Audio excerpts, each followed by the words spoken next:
And we are live. Hello, everybody. Hope everybody's still doing well on this absolutely gorgeous Saturday. It is about 65 degrees here is the high in Oklahoma City today, and it was absolutely scrumptious. Let me see. Let me get my iPad going here.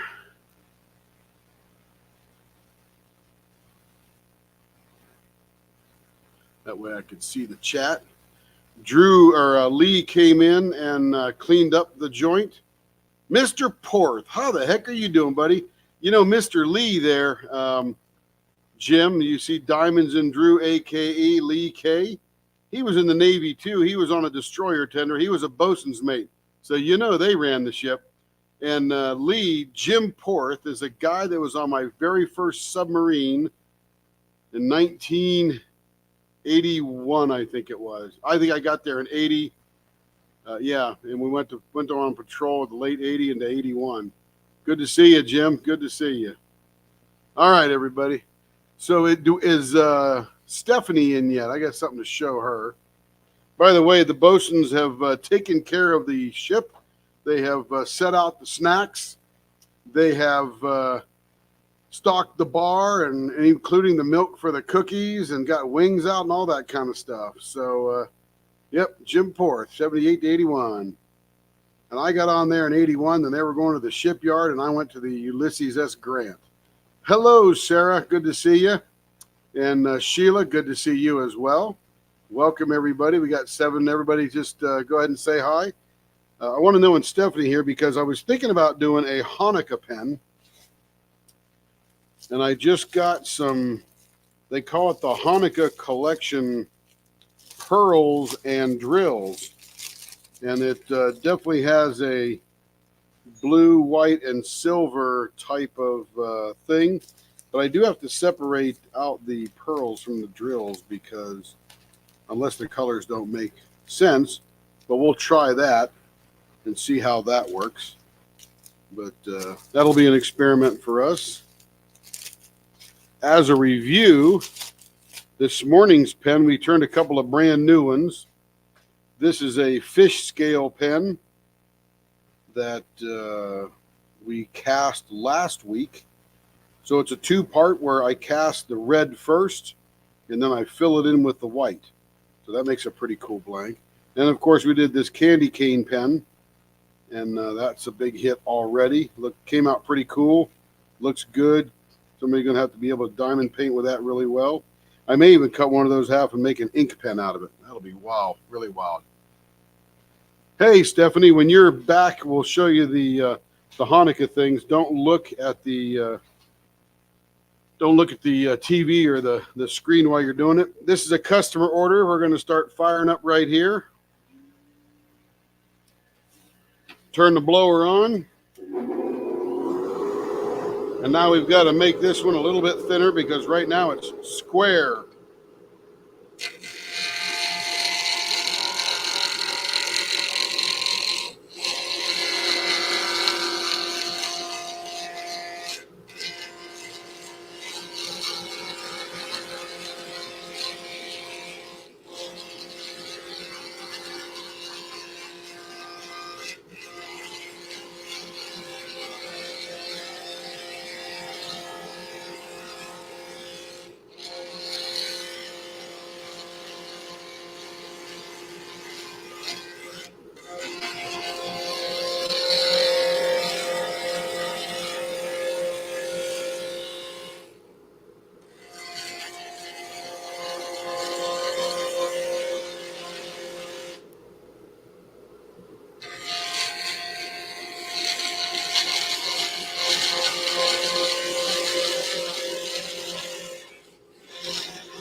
That does get a little loose now and again.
Takes a little while to get them round, get all that square gone.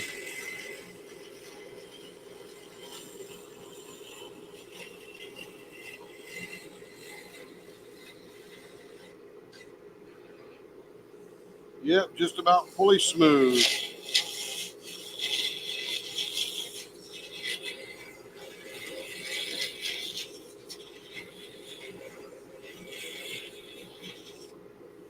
Beautiful, nice and round. This is a customer order, and she has given me free rein. So this is a 5 1/4 inch pen. So I'm going to do some pretty cool stuff. So we're going to give it those little elephant feet ends. Let me find the center here. 2 1/2 and a little bit of an 8 there. Not exactly 5 1/4, as you can imagine. Let me put a little bit of fairy dust into the blower here. That's all the shreddings from this morning, or some of the shreddings. All right, let's go make us a pen tip.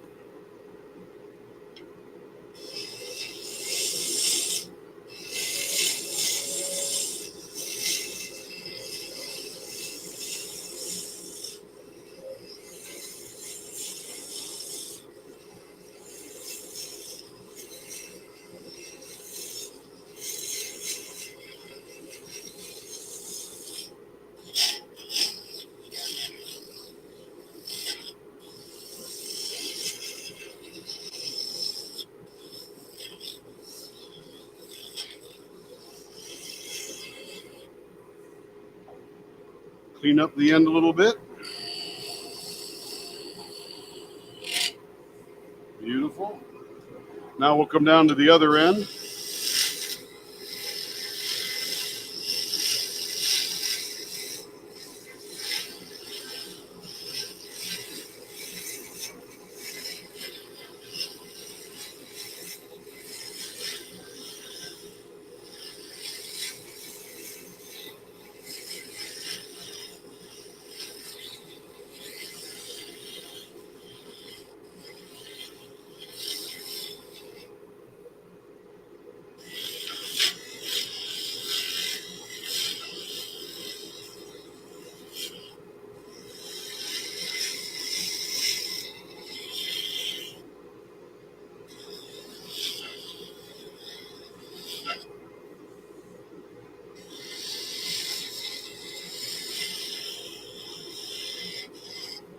All right, let's measure our finger holds, see how we're getting down there. I like to keep these right around 0.53. We're at about 0.56 on that one and a 0.56 on that one. So both those have to come down a little bit.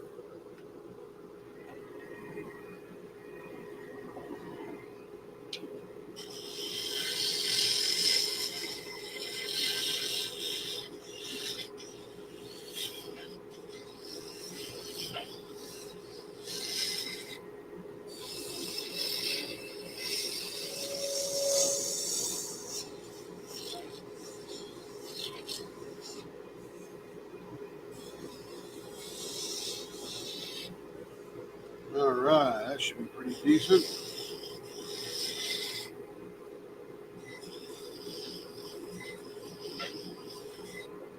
Super smooth.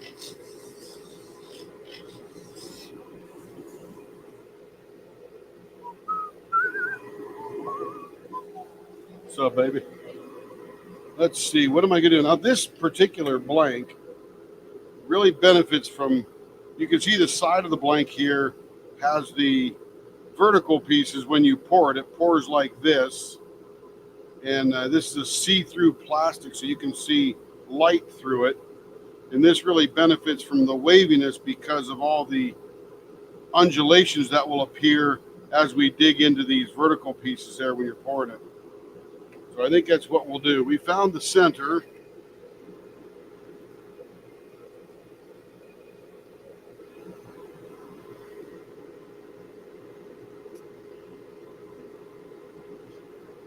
Okay, so if I do it like this, this will give me 2 hills in the middle, but I think I got room for 3. 1, 2, yeah, 1, 2, 3 hills.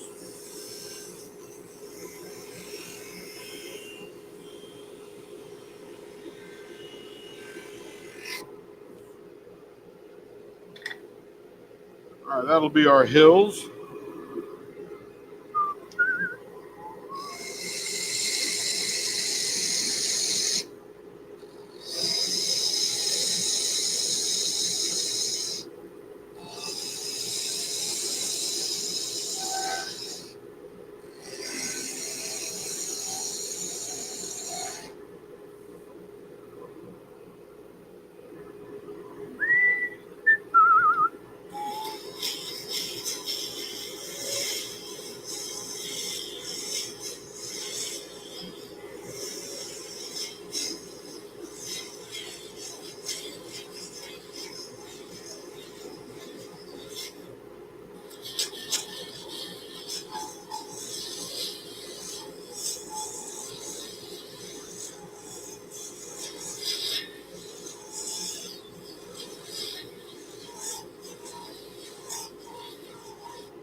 Is everybody finding the virtual snacks okay?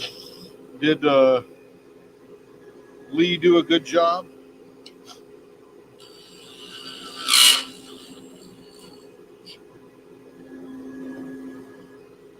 Sure hope so, because we're paying him well.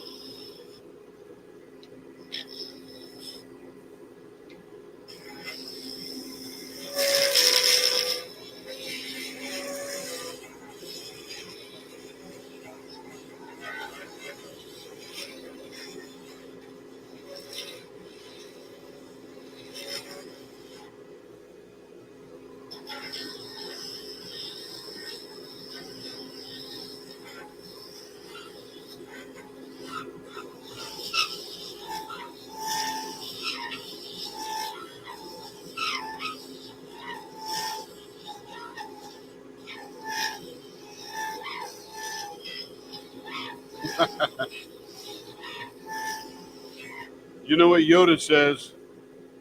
Do or do not. There is no try.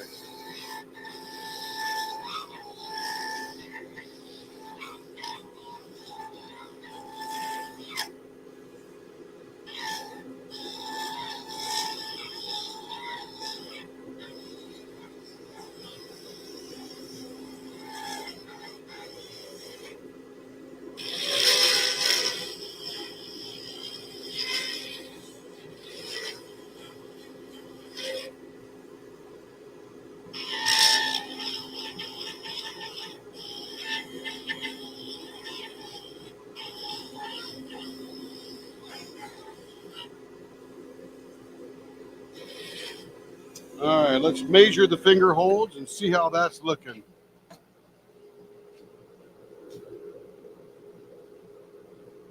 0.53, 0.5, 2.5. Beautiful. Just a little over half an inch. All right, this one is ready to finish. Let me get my diaper out here.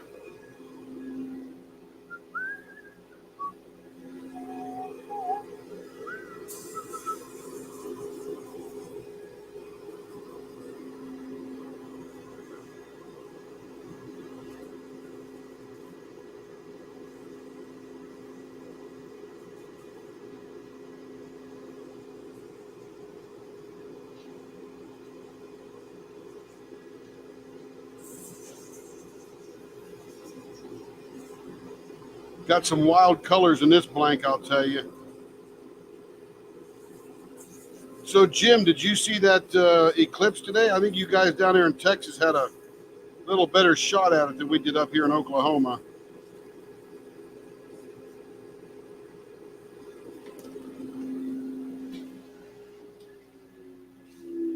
I know Kerrville, Texas was like ground zero for 100% of the eclipse.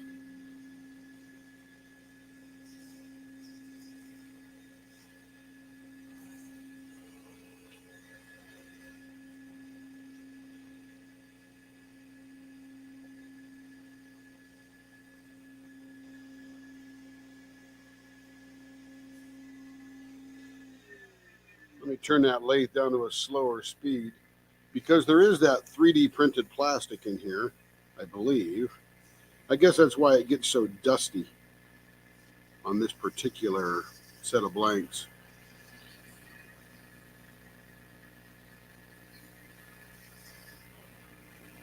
You know, I think there's a piece missing right there.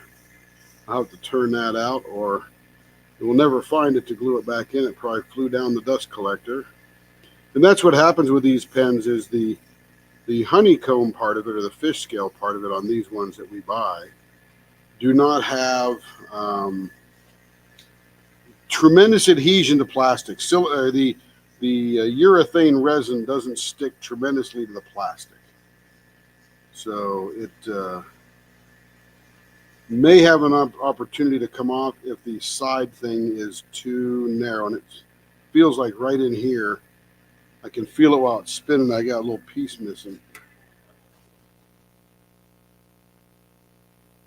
Yep, right there. But I'll just fill that with super glue. That's what we'll do. We'll just fill that with super glue as we get it done. Let me do that right now. I got to flush it out first. So I got to pick out the stuff that has flown in from sanding.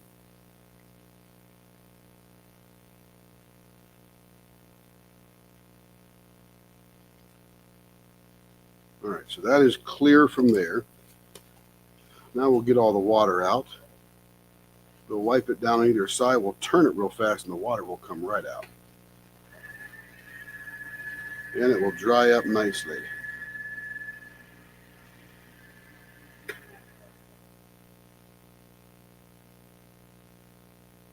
Now you can, I don't know if you can see that on the camera, but right there, a little piece of that side fish scale came out because it gets too small. You can't hang in there. So let me go grab the medium super glue. And then we'll stop finishing this one right now for a minute. We'll let it cure up. And then we will bring it back when we're done with that one. Boom. It is now full of super glue. I'll give a little bit of height on that. Super glue. There we go. Keep it straight up.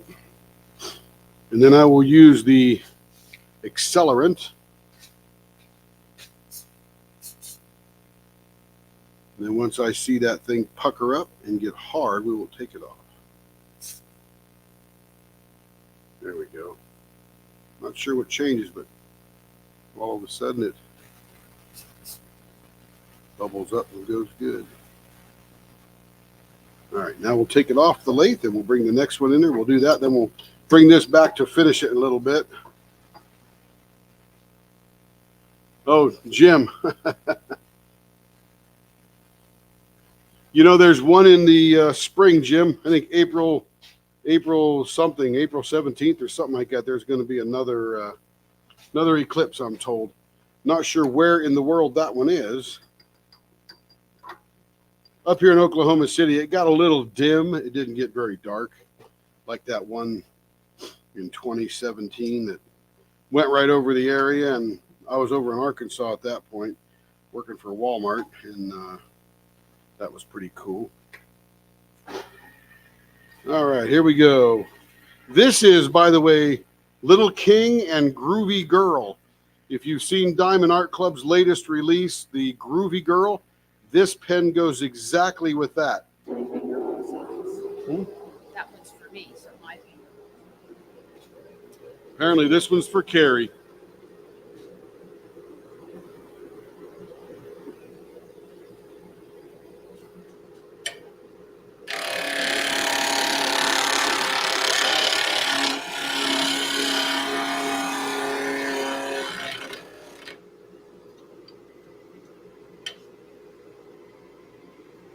Let me get the speed up on this one here.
I guess Drew went to get more beer.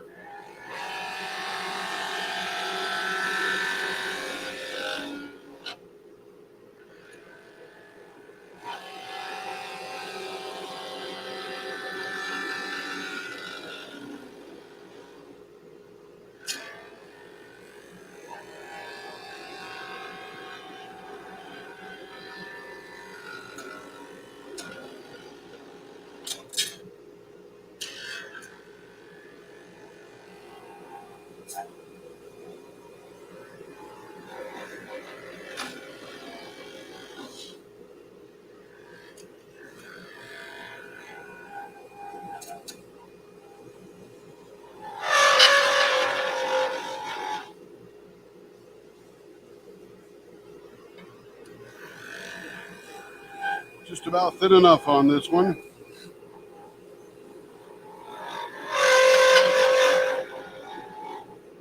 Let's see, Jim, which hat am I wearing today? What do you think of that, Lee? I actually attached my mic to it so everybody can hear me. But look at that hat. Recognize that one, Jim? I'm sure you do.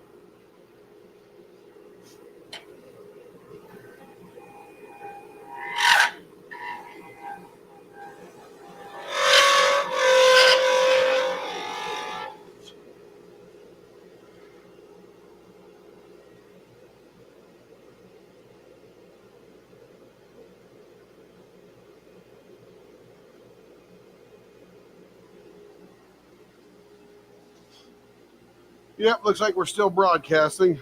My little iPad froze. There we go. Now we're rolling again.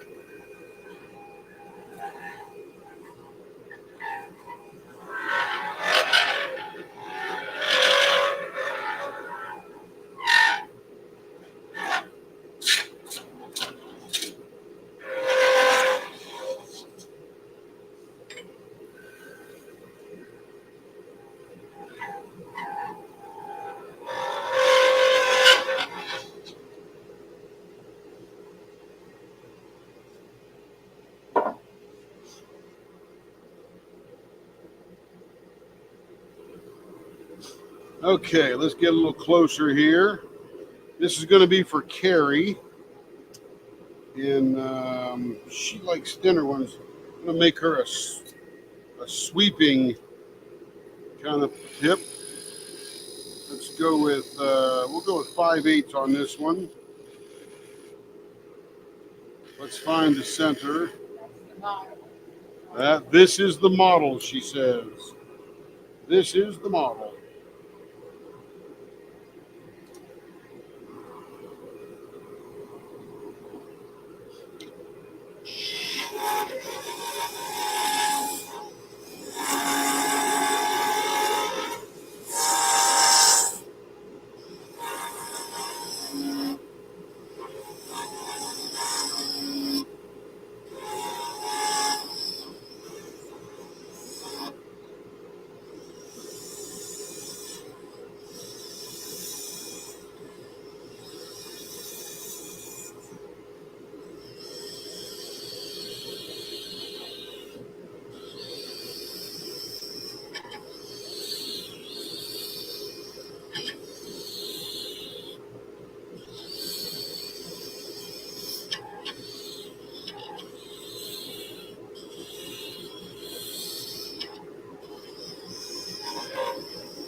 Oh no, hey Lee, you did not miss the polish off.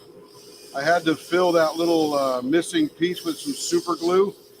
I'll give you a close up of that later, but I'm going to bring it back. It's not finished yet. I got to let the super glue dry, and then when I'm done with this one here, we'll bring it back, sand that super glue off, and then continue finishing it.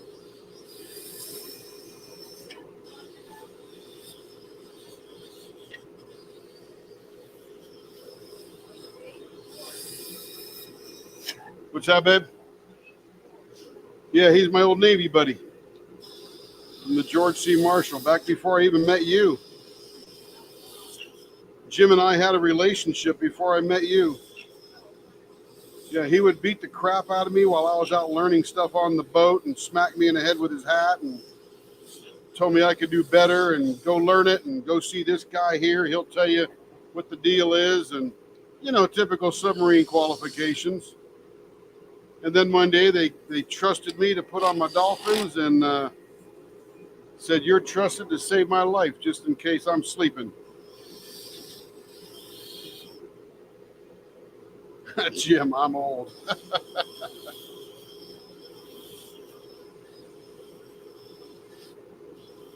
I still remember a lot of names from that division: Bosworth, Confer, Arnold, Horth, Ricky Confer, or Ricky. Who is that little religious guy? He's on Facebook now. Done pretty good for himself.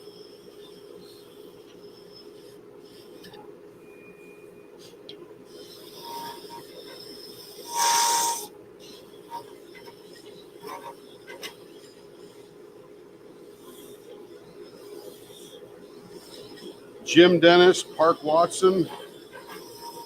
Or was that just me? I can't remember. They were on the Marshall or what? They might have been on the Grant when I went there. Yeah, Ricky Horncole, yeah. He used to preach to us at Launcher. And we were so bored we let him. He was a nice guy. Done well. All right, we're going to give this one some waves because this is a Groovy Girl. And she needs groovy waves. And we're going to put them right in there. I'm going to make them a little bit bigger.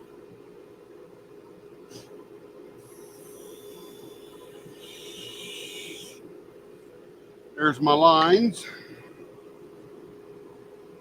Ricky Horncole.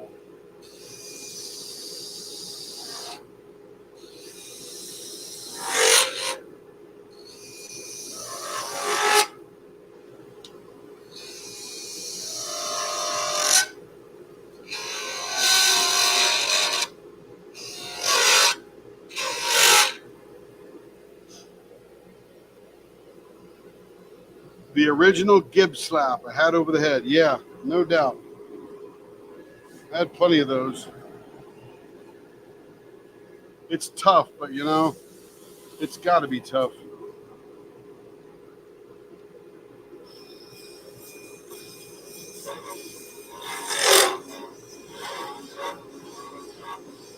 See some yellow coming out in this curve.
So, Jim, just in case you didn't know, these pens are used for a hobby called diamond painting. Diamond painting came on the scene about 10 years ago, best as anybody can figure. and it has nothing to do with painting and nothing to do with diamonds. But these little resin dots that are sort of shaped like a gem, they're called drills. And these are the pens that you pick up the drills with and place them on the canvas.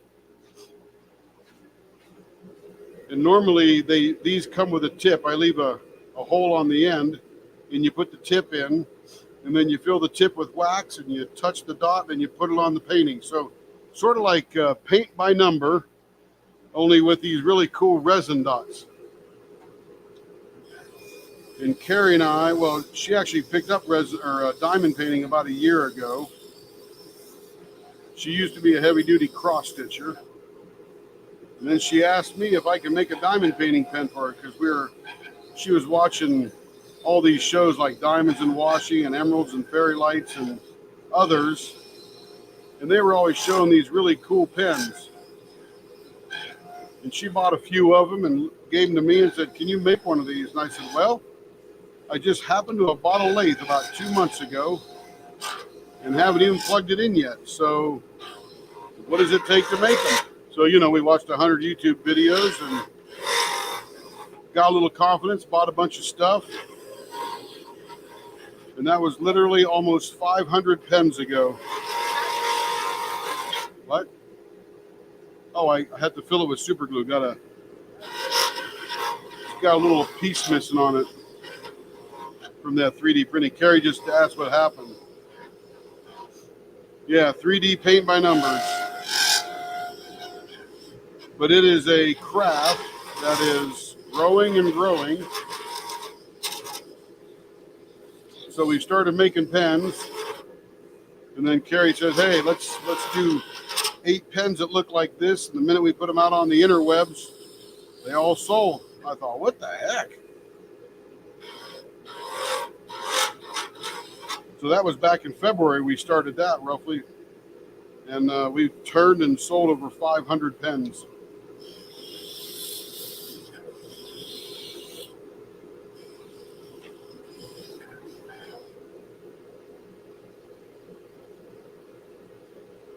No, Jim, I use the same lathe, but I can use these.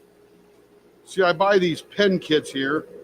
This is a pretty cool, it's called Majestic Pen Kit. I think it costs 15 or 18 bucks for a pen kit. Throw a little shipping in there. And I buy a bunch of them, probably 5 or 6 at a time.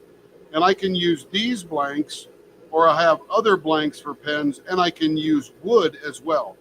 So yeah, I haven't done as many ink pens as I have done diamond painting pens, mainly because these are the ones that are moving so fast. So getting ready to do some Sasquatch pens, ink pens. I just bought a mold today that's got some footprints and a Sasquatch at the top.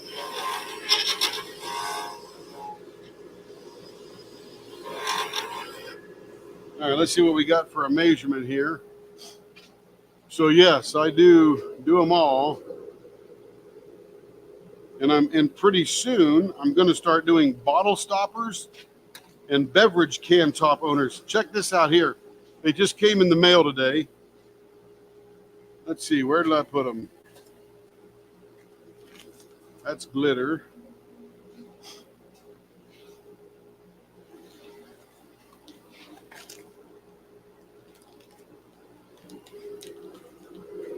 So this is a wine bottle stopper. Got some O-rings on there of graduated sizes. And to this end here, you would attach the thing that you're turning, and you could put that down into your wine bottle and keep it fresh. I guess you could put it in a soda bottle too if it fit.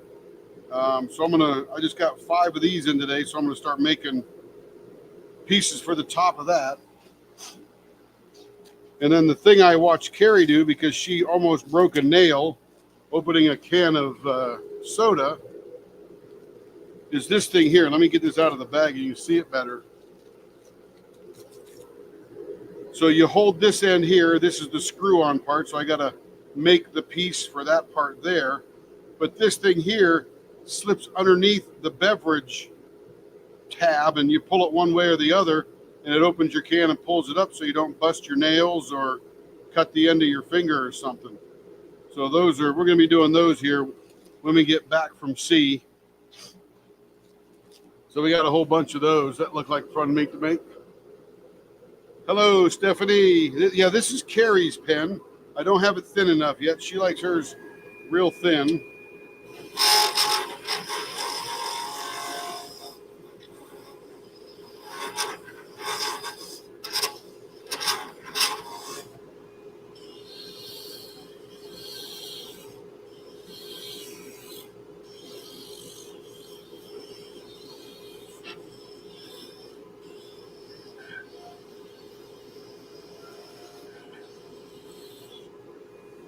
All right, let's see how much I have shaved off of that there.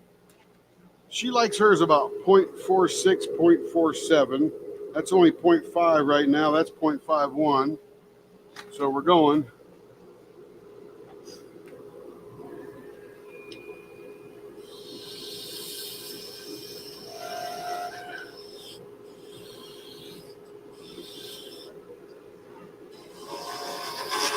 And the thing I really love is a hobby that pays. I think this will be my retirement plan eventually.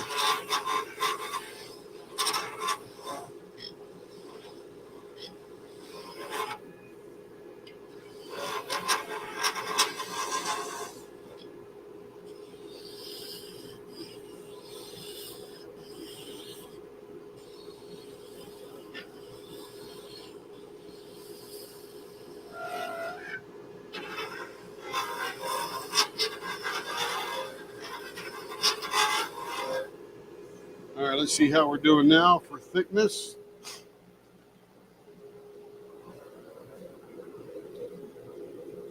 .46.5, 0.47. That's perfect right there. And that's still a little fat at 0.49, so I got to take a little more off there. Yeah, Sheila, it's going to be fun. I got to make a new type of blank, though.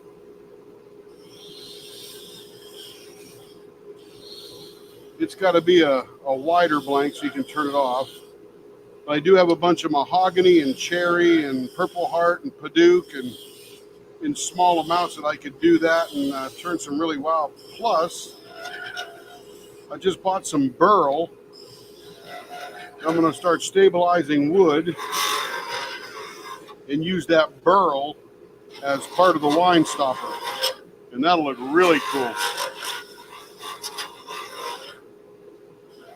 All right. Let me get my other knife here. Got to take some of these down now because that is so low or so small on that end.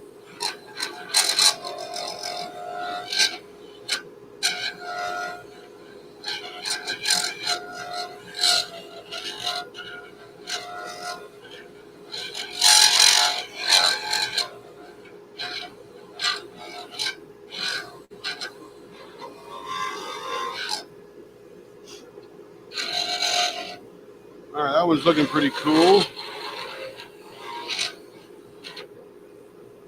All right, let me check the finger widths, and I think we're done turning this one, and we will finish it up.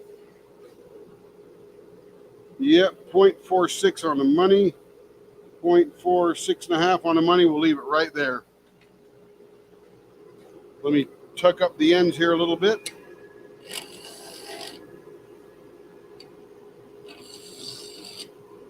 Need a little place for that pen tip to sit on.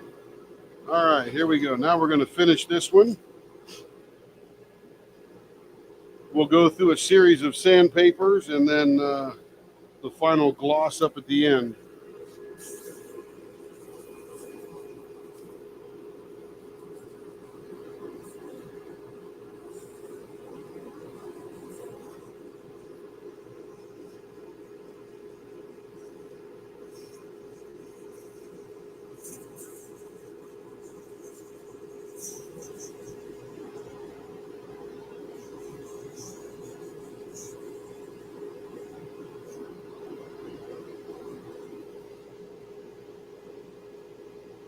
You know what? I got a couple of radios right over on the shelf there and a couple of 2 meters. So that's short distance unless I use some repeaters. But yes, I'm still an active ham radio operator. Just don't operate it much. When we move out of Oklahoma, that's probably when I'll plant roots, set up my station, and probably go HF at that point. But yeah, you're right, Jim. That stuff is money, especially when you want to go HF, high frequency. Oh my goodness. Some of those rigs are seven to $10,000. I've just got a couple of 2 meters here that I play with, mainly for tornado watches and that kind of stuff. And I got one little handy talkie that I use. I've had that about 9 years now.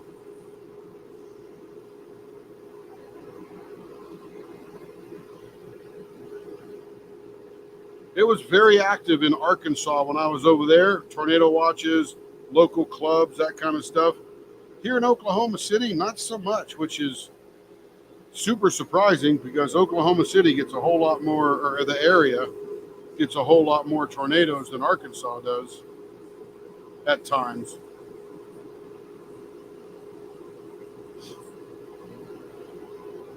And I still am Whiskey 6 Tango Michael Charlie. Man, I haven't even said it very long. Tango Michael Charlie.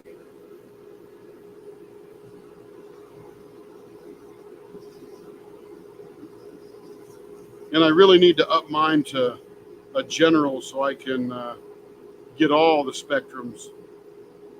But hey, in an emergency, you can talk on anything you want, right? That's the steal.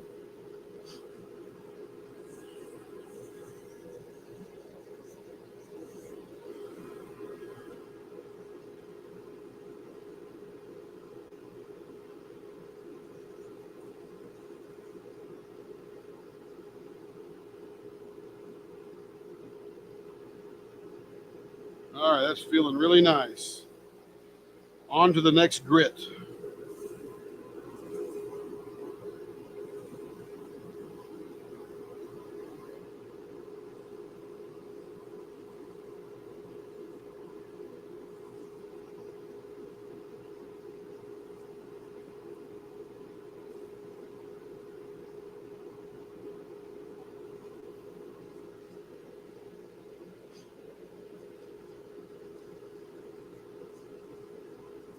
Now, this particular blank here, Carrie chose all the colors for, and we mix it right here in the shop.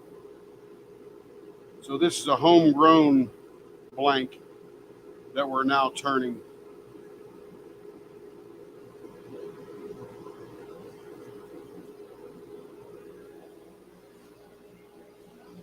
On to the next grit.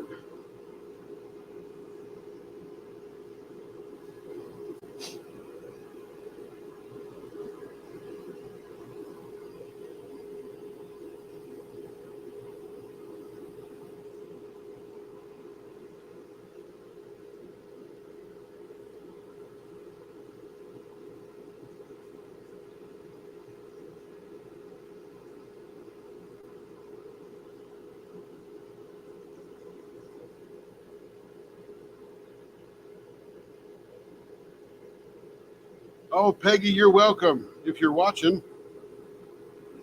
glad you got to see your pen being turned. That's always fun, right? To watch it go from a block to the thing you're going to be using for 100 hours.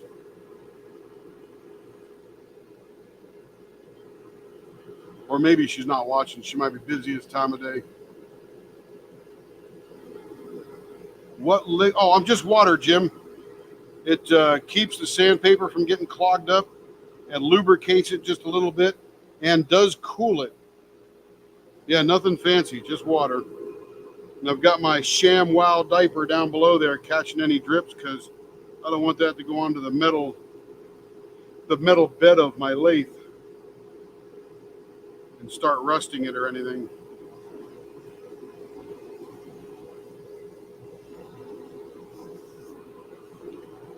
And it literally just takes a drop. Because right now I'm spinning at 28, 20, almost 2,900 RPM, and it could generate up some heat at that speed. All right. Let's wipe it down and get all the residue off. Let it dry up.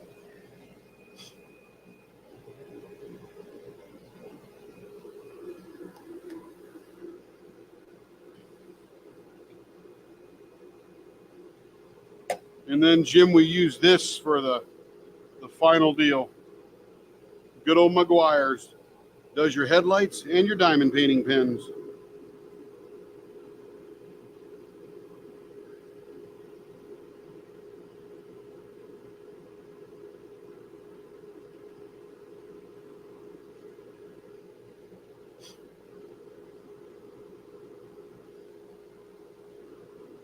My iPad keeps freezing, and I just don't know if we're broadcasting, but I look over at the laptop, and we are. So that's good.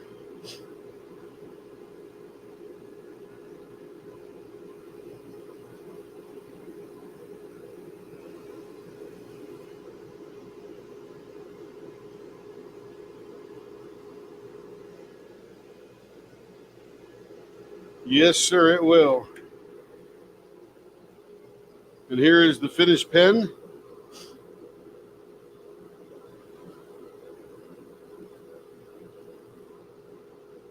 Got groovy waves. See, when we groove it like this, we pull out this yellow right in the middle of that purple and blue. Because if we didn't cut into that, you wouldn't see that. It wouldn't be there. Same thing with this thing right here. We pull that green and pearl and whatever that other mix is up through that maroon, purple. Not sure what it was. Yes, Sheila. Most of the, see, we're so busy right now doing this part here, turning, that we don't make many blanks ourselves anymore. Just occasionally do we do that.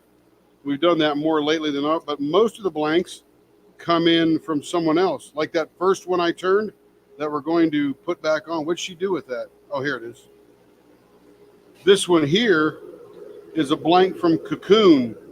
So if you buy from Cocoon Blanks or All Things Handcrafted by Bill Durr, and you say, hey, I want these sent to Leopard Leatherworks, he knows exactly who we are, address, knows us, contacts, the whole bit. So, yeah, we accept blanks, and we have a turning service as well, besides the ones that we do ourselves.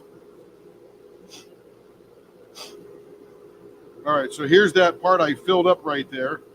And what had happened is, if you look at this blank here, and I pointed out, this little piece right here, this color, is hanging in on the edge of that fish scale right there.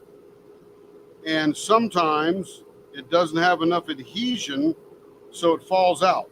So what we do is we fill it with super glue, and then we sand that off, and you can't ever tell it was gone, and it sees the color right below it. So it's pretty cool. All right, let's get this spinning. Oh, we're finishing this one. We're not turning this one. We don't need the, whatever you call that, tool rest. All right, let's get the diaper back out. So this is the one you didn't see before, Lee. Yeah, just Sheila, just PM Carrie. She's pretty friendly. I've been with her 40 years, so I know she's friendly.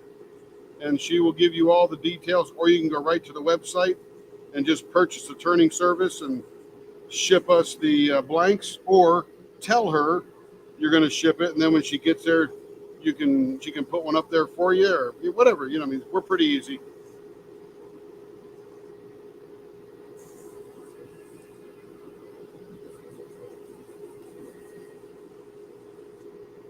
But this is Carrie's business that I quite frankly provide the labor for.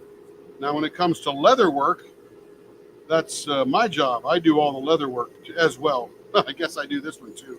I guess I'm still the laborer, huh? Let me do a little higher grit here.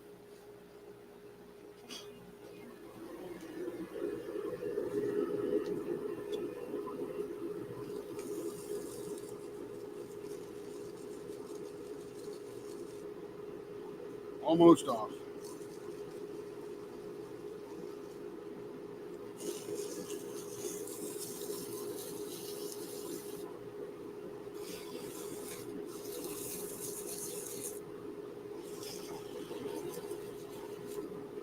Ooh, that gets hot without the water. Dang.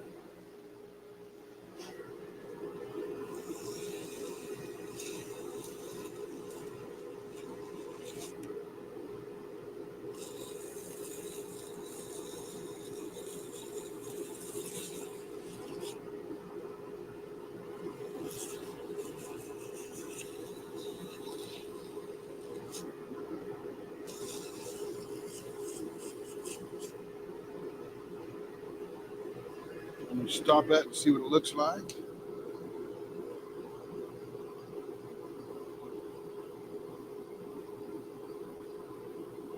Boom. All gone. Nice. All right. Now we can do the regular finishing.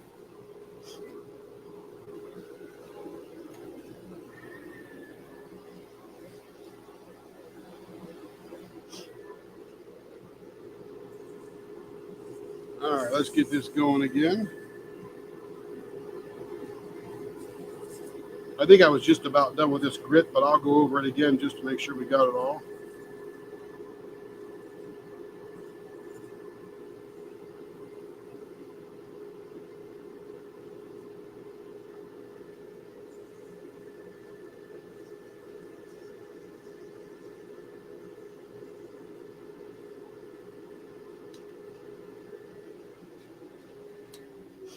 I always forget to turn that blower off. Jim, you know how it goes. I even moved the switch right here next to my lathe. I don't have to walk anywhere to turn that blower off. I don't need it while I'm finishing. It just makes noise. Yet I forget to turn it off.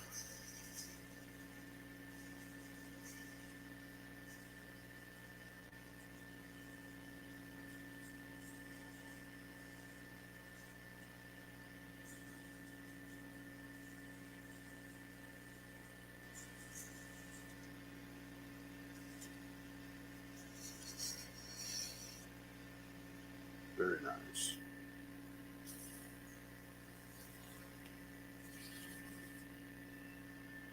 Excellent. On to the next grit.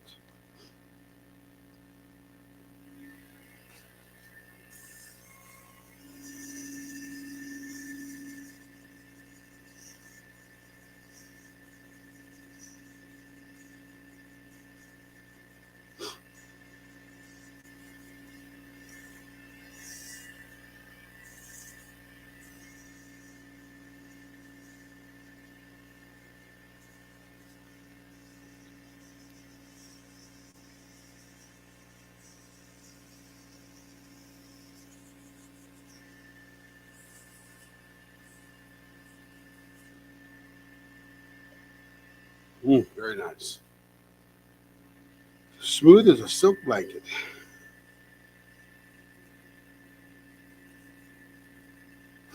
See, even at this super fine grit, this one still throws off a lot of dust.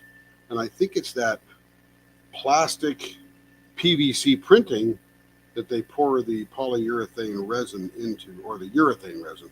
Not sure if it's polyurethane. Urethane resin.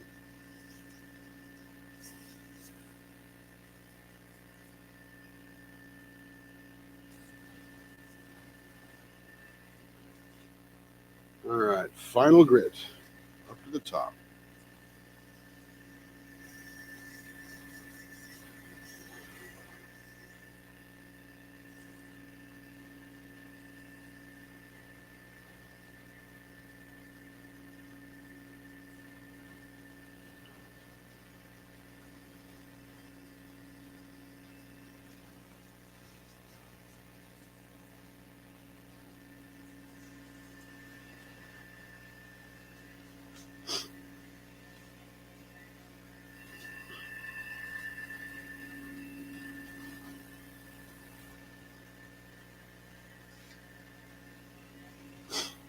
All right, here we go. Here comes the shine.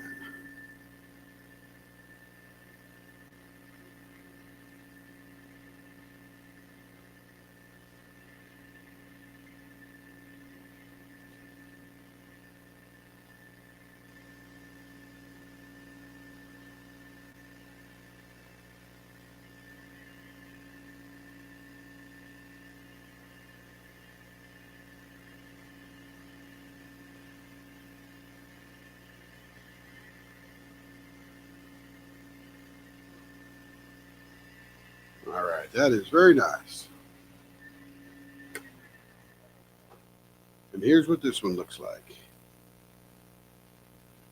Now, the secret to one of these here, let me go find my little flashlight here.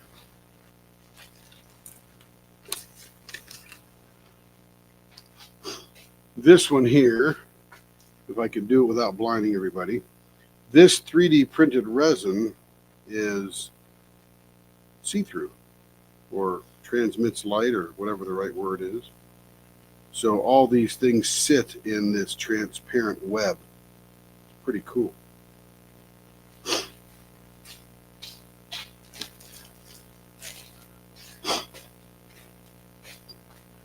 And there's that pen. There we go. A little closer to the colors.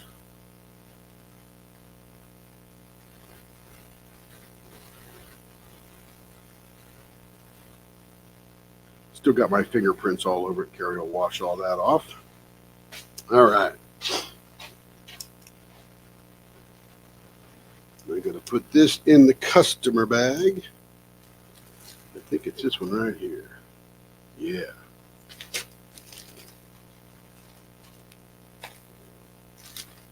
All right, next is a blank that we cast up last week. It's got that Christmas theme, but it has the honeycomb. We did a fish scale honey or red and white one this morning.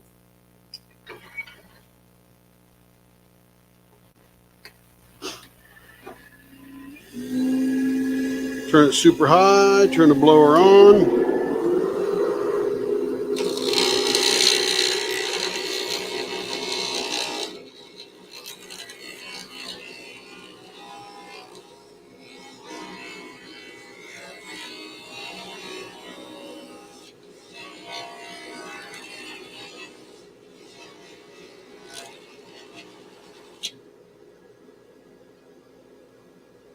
Yeah, you're right, Lee. It's like a night and day difference. You're right.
Still not perfectly round. You can hear it. It's not perfectly round.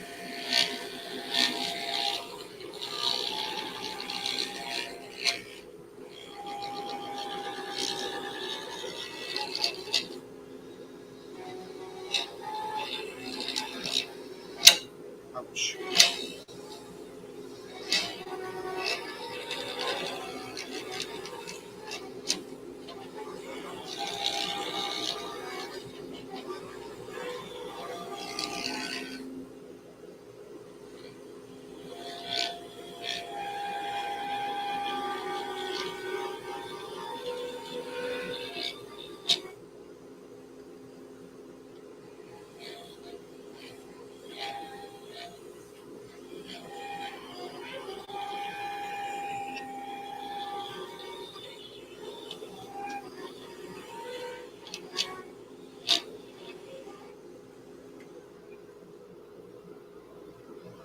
All right. Now let's make this a pen. We're going to do some elephant feet on this one.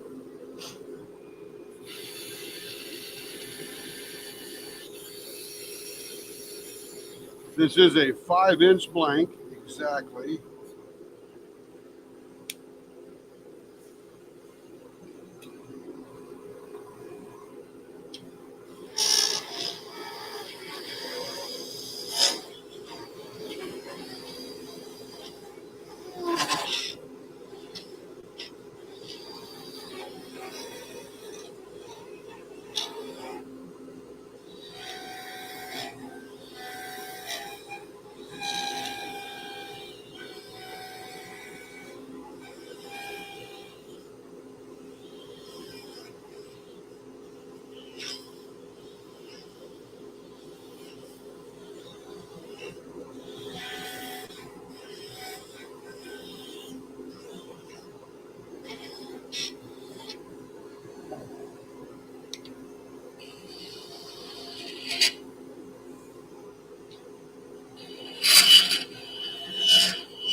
singer.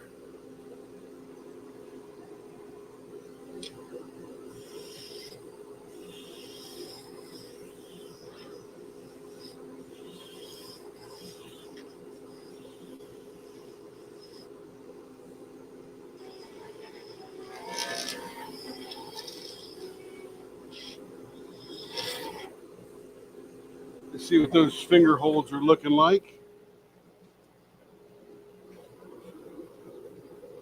0.5 on the money, 0.5 on the money. Beautiful.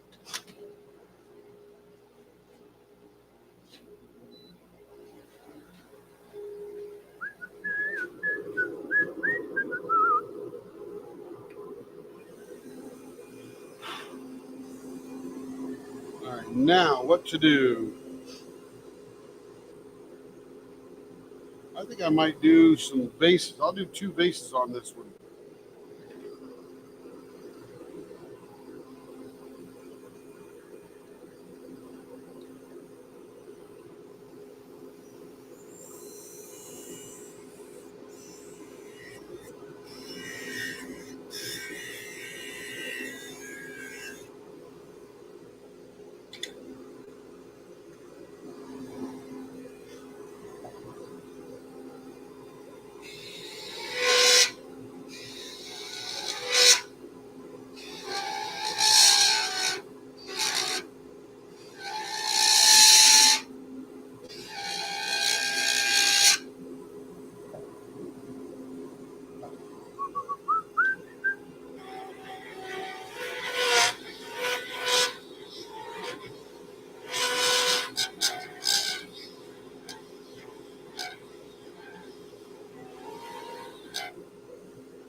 So what this design is essentially 2 vases, bottom to bottom,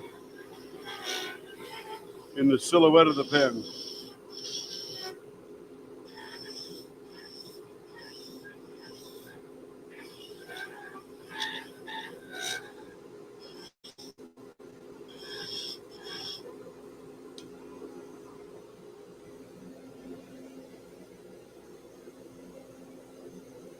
Yes, sir. I'll buy you lunch too. What the heck, man?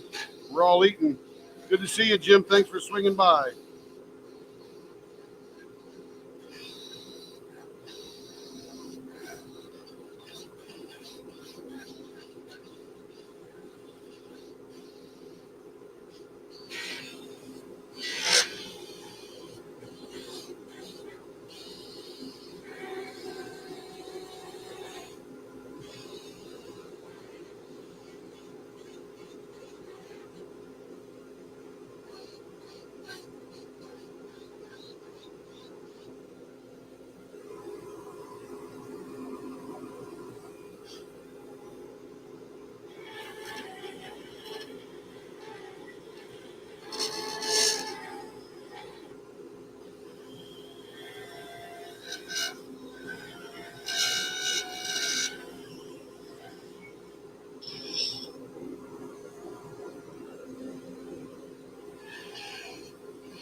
right, there we go. 2 vases. Thanks, Jim. Have a good night, buddy.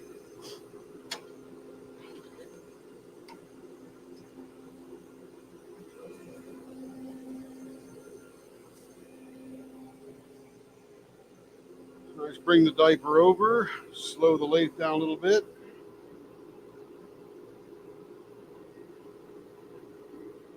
That's about right. Okay, here we go.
Oh, I missed that way back there, Lee. You still have yet to polish these, though, right?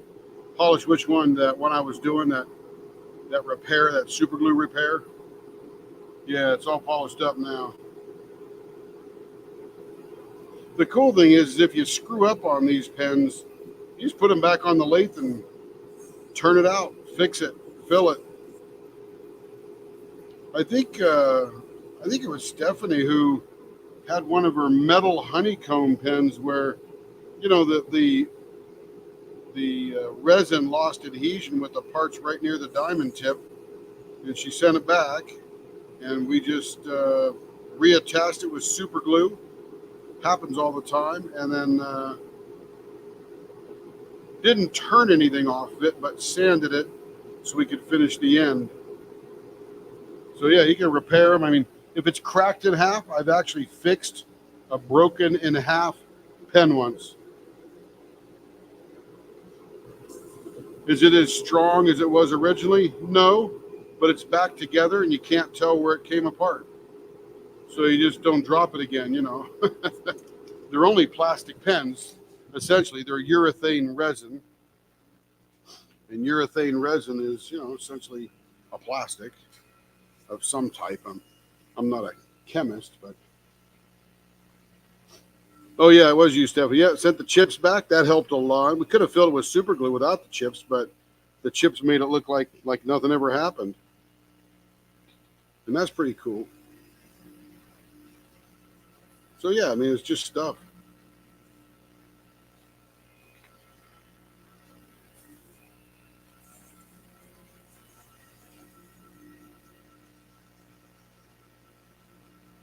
Stuff happens. They're just pens. We fix them.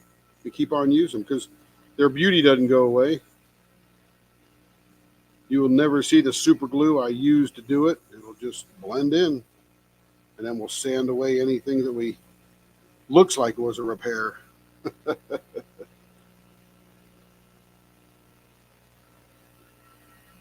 Yeah, having the chips on that one, Stephanie, really helped a lot. It was quite funny. You should have seen me. It took me about 15 minutes to figure out how I was going to hold it with the super glue, not get it stuck to my finger, and then get it to adhere. So it was a piece of wax paper and a hemostat. Hemostat came in great help. It held the chip, put it in place. The super glue doesn't, it's not really super glue, it's CA glue, which is sort of super glue, but it doesn't really get hard right away or cured right away. You can wait a second, move it around and get it in the right spot, and then use that accelerant to seal the deal.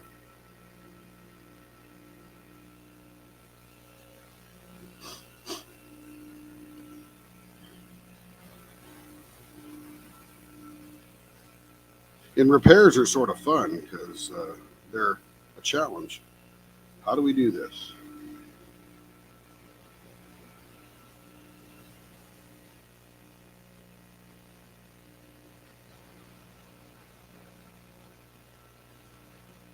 Yes, ma'am. Yeah, Stephanie's a frequent flyer right here. Lucky to have her.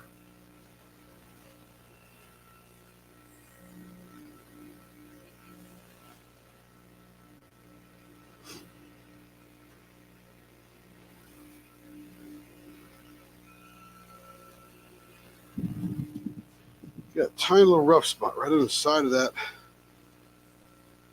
thing. Right here and right there.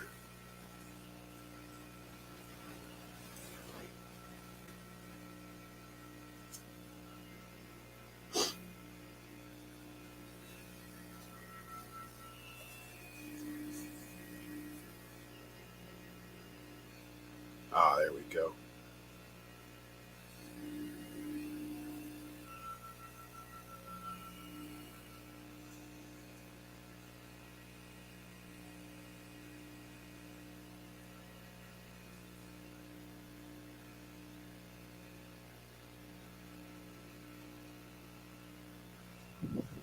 All right, on to the next grit.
Whew, that's smooth.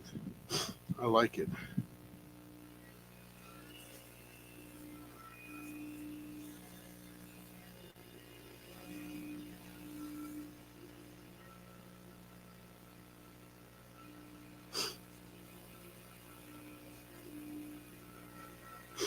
Are the snacks still stocked?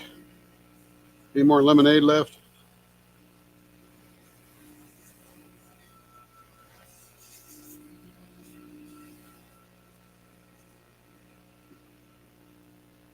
Ooh, that's nice.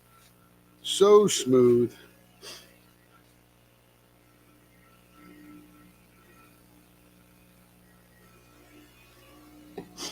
All right, get some goop.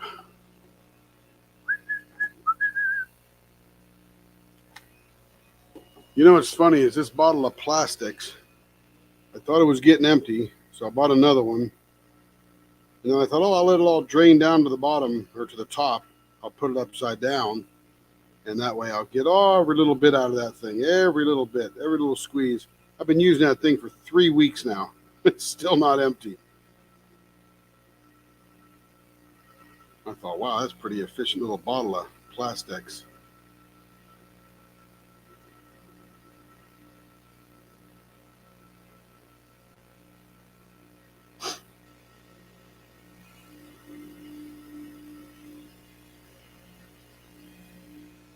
All right, I think she's done. Let's see how she looks. Oh yeah, that came out pretty cool.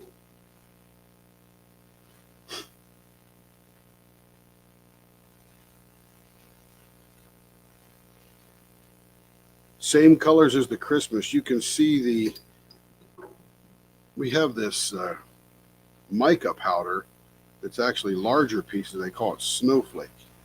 And it gives that super pearlescence to the white. Now, the cool thing about this particular blank is these white parts can't come out of the red parts because it's all resin. We actually use a honeycomb mold, pour the red in first, or whatever color we're going to be using.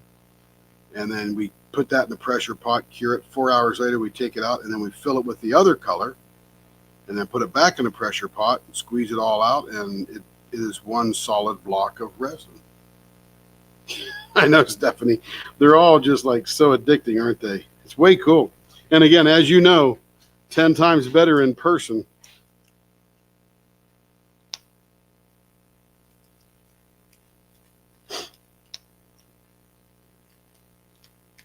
All right, so now I got this one up here. And Sheila, if you're still around, talking about other people's blanks, not just ours. This is a cocoon blank. You'll see the name here as soon as we strap it on. Very popular blank maker for a number of people. In fact, if you watch Diamonds and Washi, she just bought a blank to support the drill, or not a blank, but a pen to support the drills and chills. And that was also from Cocoon. They're a wonderful maker of blanks. Just, I don't know how they do what they do. I am not that advanced. I can do some cool stuff, but the sharpness they have and all of their mixes and stuff like that, it just blows me away. Just blows me away. Crazy. Okay, let's get this fired up.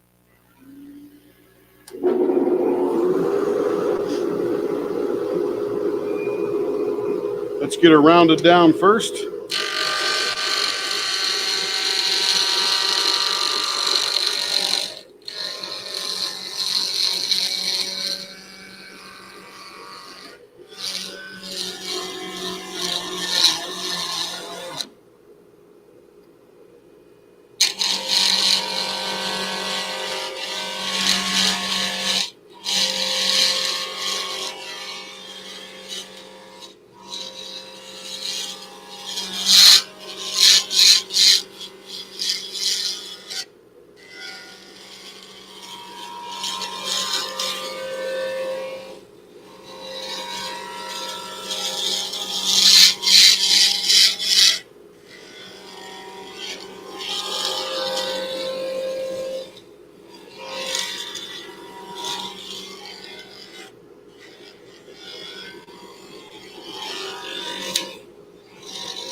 You know, while I'm sitting here doing this one, I'm thinking about those bottle stoppers and beverage can top tab lifter things. And I would love to use a diamond painting blank, and I may be able to get away with it, but I think it's just a little too thin. They recommend a 1.5 by 1.5 blank that's 2 inches long. So I may have to make up some of my own. While we're waiting this, I bought some burl too. Check this out. Could you imagine a piece of this? And it'd be a small piece so you could get it in your stopper, but a piece of this mixed up with some resin on top of it, and this being your bottle stopper. This particular one's too thin, but I've got others that are thicker. Would that be wild, that burl? And when you turn this, the figure in that is going to be incredible. Let's see what that figure looks like. We'll get a little bit wet here. Yeah, look at that. That figure is nature's art. That will be insane when that is sanded down and finished as a bottle stopper. That'll be wild. So I got a whole big flat rate box of those little things, and I'm just sitting here thinking about how I'm going to be able to put those into a thing and turn them, and what colors I should use, and how I should finish it, turn it, all that kind of good stuff. Yeah, that'd be really cool. I agree, Sheila. That'd be wild. All right, so now this is one of these really cool cocoon blanks. Let's find the middle first. 5 1/4 takes me to 2 5/8. Let's get a we'll do a fat club foot in here, and then we'll figure out what we're going to do for the middle. Don't even know yet.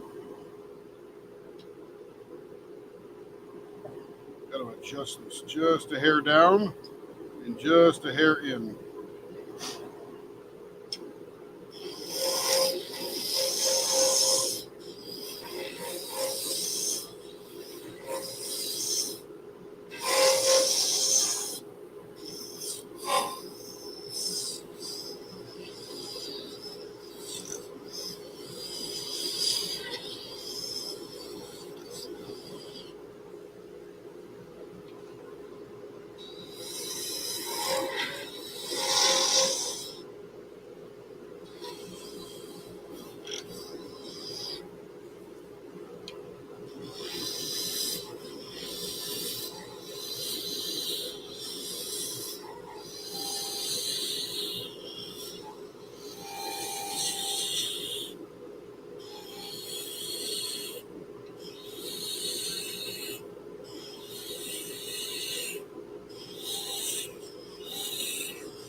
All right, what have I done before? I think this one might look good with that new design I've come up with, but I want to do two of them again and not just one. So we will go, there's the center. Let's go a half inch in and 3/16. Half inch over, 3/16. A little fatter on that one.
Gotta widen these up just a little bit here.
All right, that might do it. Got a little thick right here.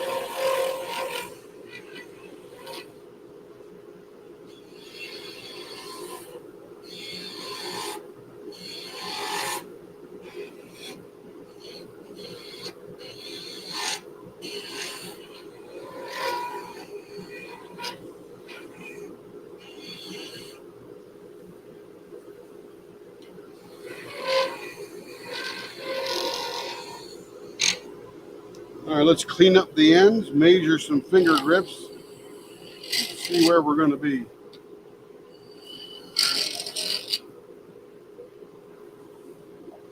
All right, see how much thinner we need to go or leave it here. We'll see. 0.55 and 0.55. Man, I'm getting good at getting those even. Little fat, just a hair fat.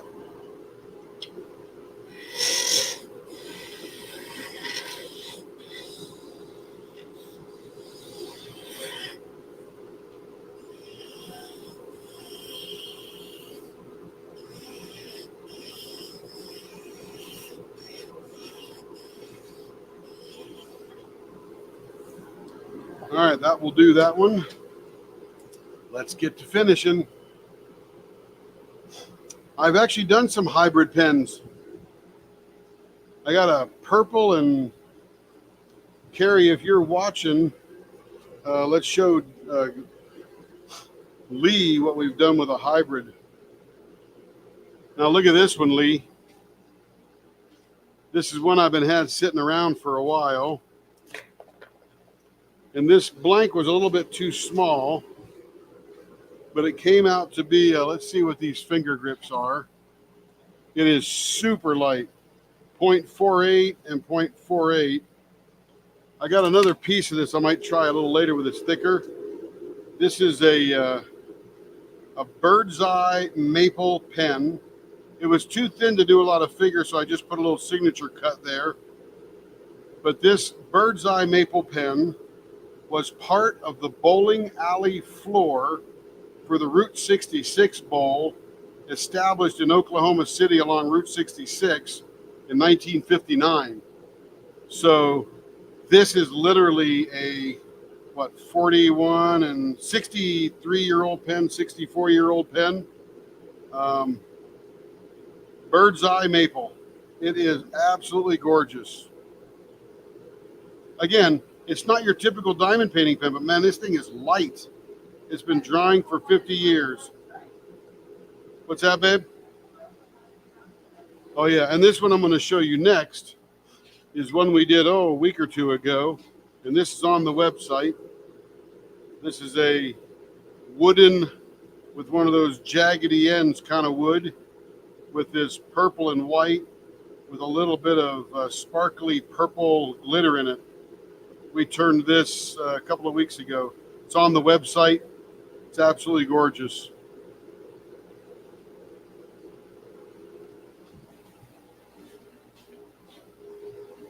All right, let's get to finishing this one here. So yeah, we venture into all kind of stuff as we get a moment, for sure. I love experimenting.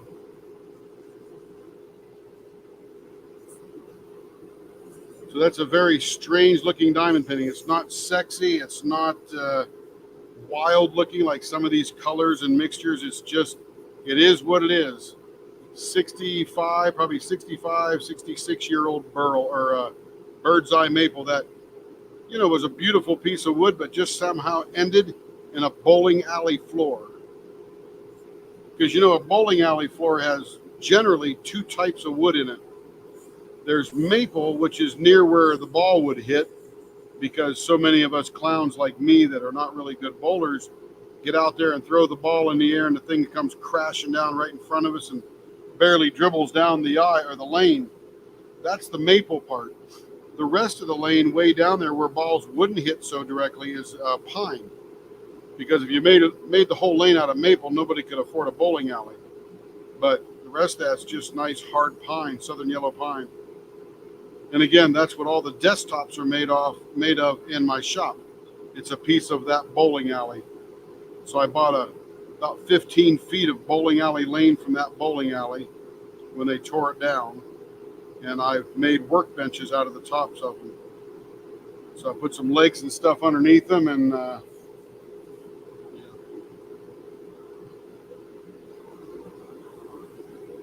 yeah, that one's pretty spendy only because of what it is. I don't have to sell it. I was just messing around, just playing. But it's got a rich little history behind it. And it was dumb luck that I found it. Let me turn that blower off there as it sucks up my sandpaper. But the hybrid one is up there, and that's about the regular price of a regular pen. Nothing special about that. Just cool looking, a little bit of turning ability, and away we go. So that one's pretty nice too.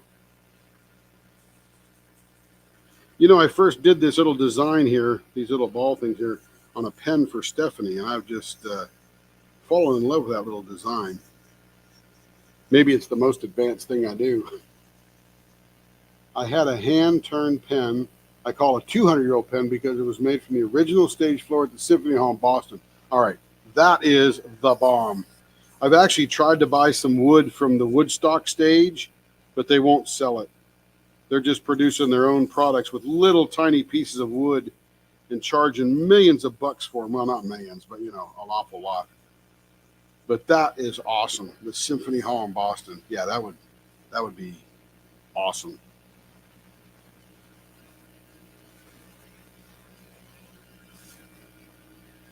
But yeah, it's, you know, those memorabilia things, they get sort of spendy. But you don't need much. I mean, a little chunk of wood and you're good to go here. These pens aren't huge.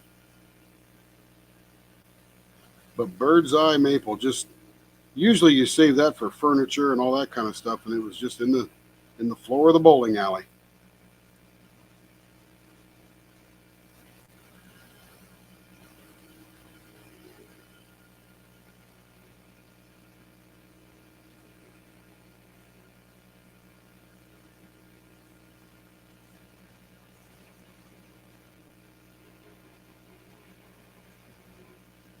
All right, that's looking pretty good. Feels nice too.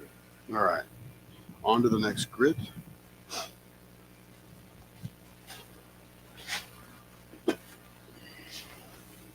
See, here's another chunk of that bowling alley lane.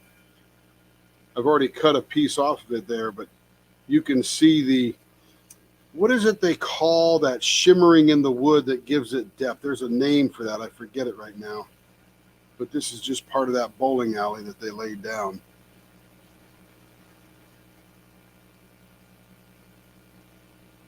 So I still got a big chunk of that. That's about 18, 19 inches long. It's pretty cool.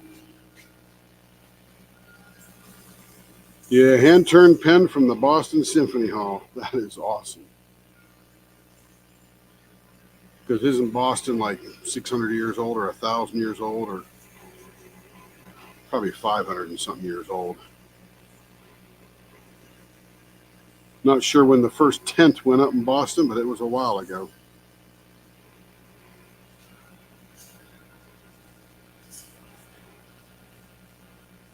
I can't wait to stop this thing and see what colors pop out of this thing. This is going to be crazy.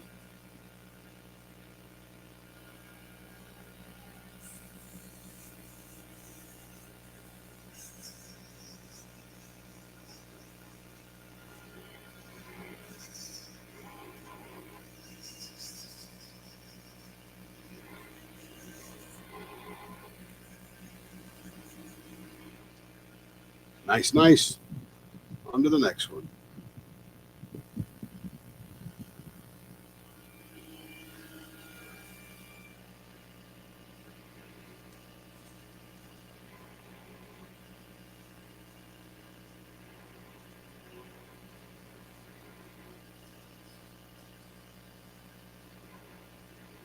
Ouch. That got hot. A little dry spot there.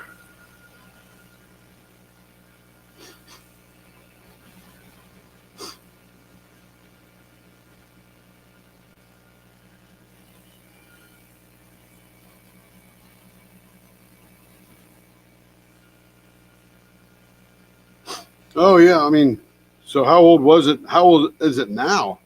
If it was 200 when they tore it up and redid it.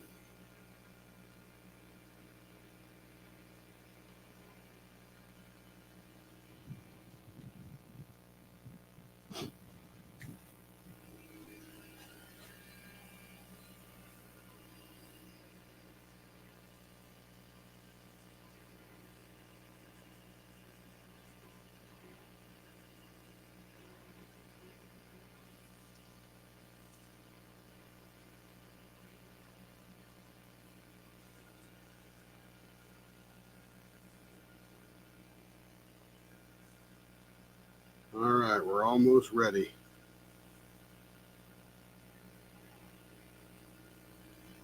All right, let me wipe her down, shine her up, and we'll see what gorgeousness lays ahead of us.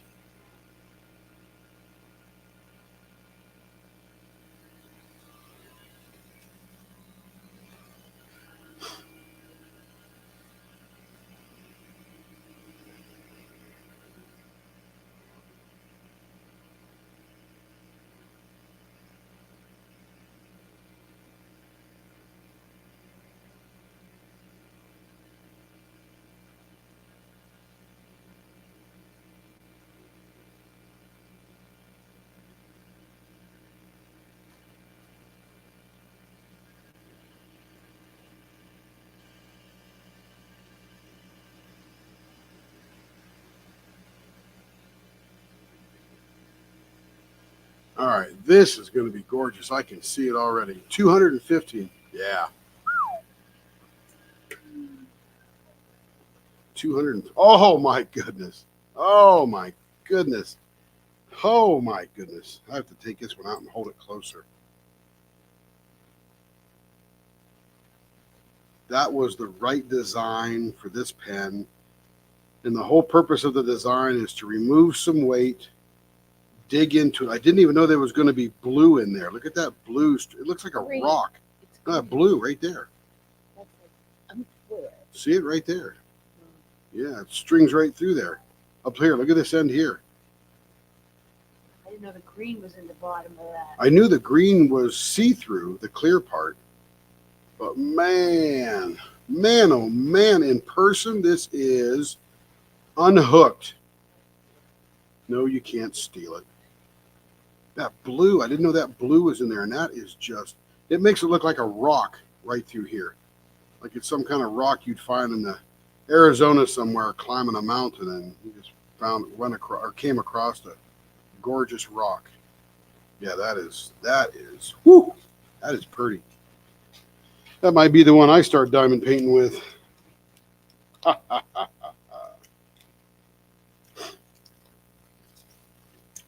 right, we got a little Christmassy thing coming up next.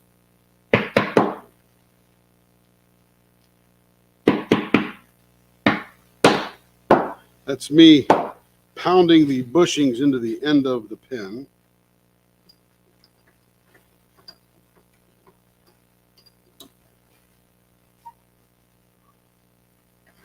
Man, that one, I'm a green and purple fan. There was no purple in that, but the green with the rust and the blue and the white and the, my goodness, that was pretty awesome. Okay, I'm gonna try my big spoon on this one here, my little spoon, I should say, my little gouge. Turn this baby on.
And again, that last one, that was a cocoon blank. And Leon and Jesse and Jim, what a great job they do on that stuff.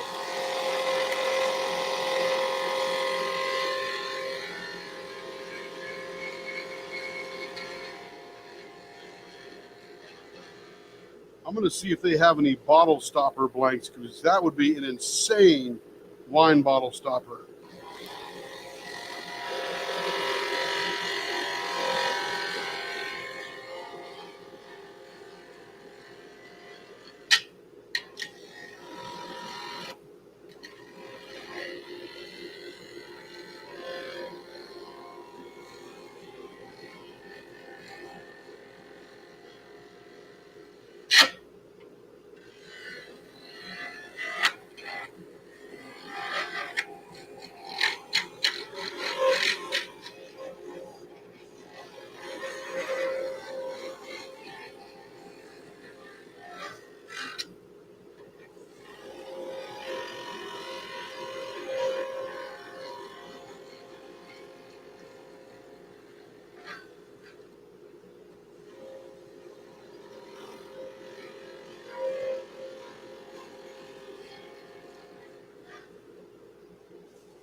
That stuff went everywhere.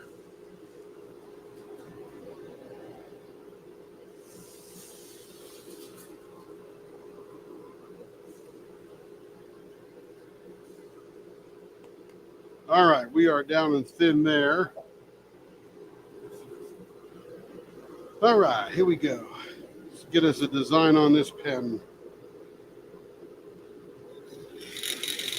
I want to take advantages of the sweeping white tips on there. So I'm going to do a 3/4 swing. This is a 5.5 inch pen. 2 3/4 is the middle. Oop. Dropping all my stuff.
Why? I gotta go to the pharmacy. I gotta get Oh, I'll still be here. I got lots of blanks set up to turn.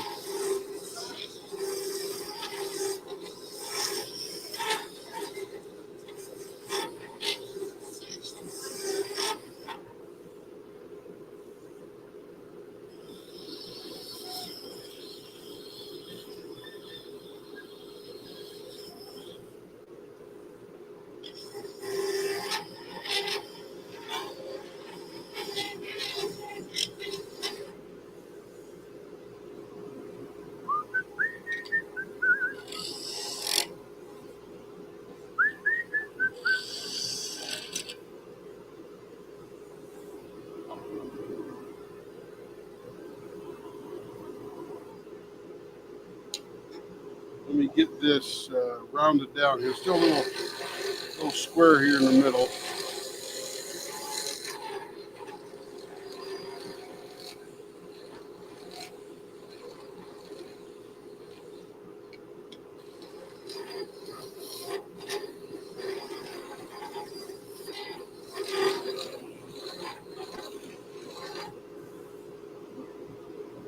All right, let's find that middle again.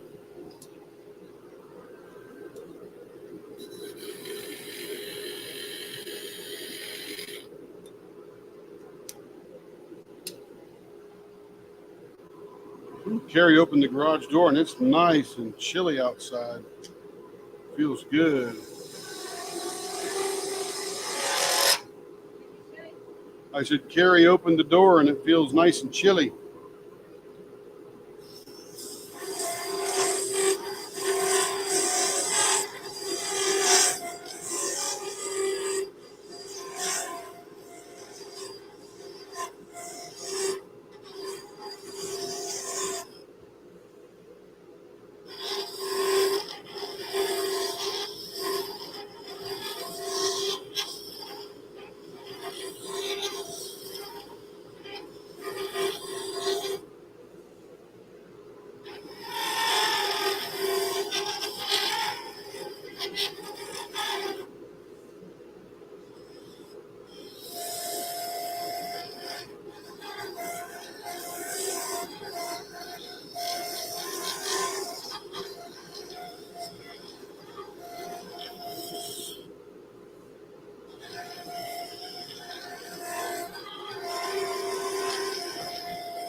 All right, let's see how we're doing on finger grips there.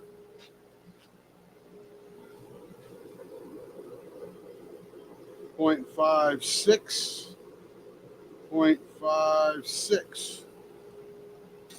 Barely a hair to take off.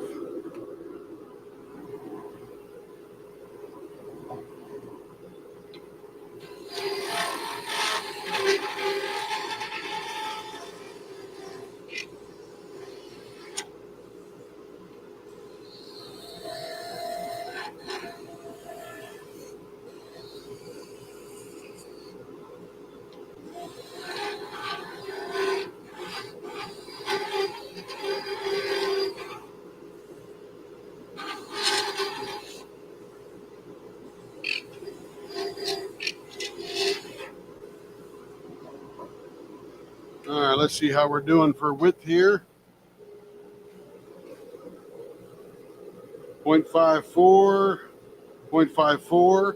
That is a little thicker than we normally leave them, but don't tell Carrie. She thinks everybody in the world wants a thin pen. This would be pretty cool.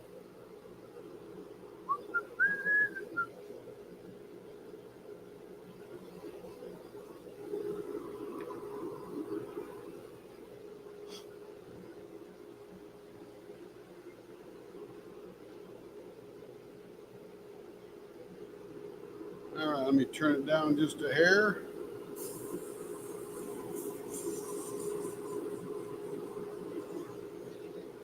This was very much the same shape that Katie had today on Diamonds and Washi, with that um, copper, gold, silver flake with a little black and gray swirling around in it. She called it very Halloweeny, and I would agree. I actually used the words very autumny, that time of year kind of thing, especially with that metal in there.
You know what? My arm, as you can see, gets a lot of that. I'm not sure how to show. My arm gets a lot of that junk all over it, and so does that side of my chest on my shirt. But that's about it. The dust collector does a decent job. It doesn't get it all. Now, this whole desktop that I'm sitting around is a mess because the dust collector doesn't get it all. Gets a bunch of it, but it doesn't get it all. But remember, I'm like a kid playing in a mud puddle.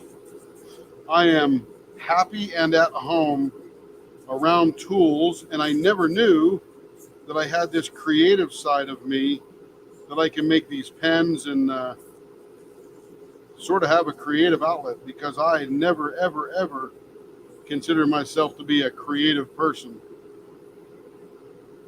My creativity is usually managing people and processes and systems, like when I was at Walmart or Amazon.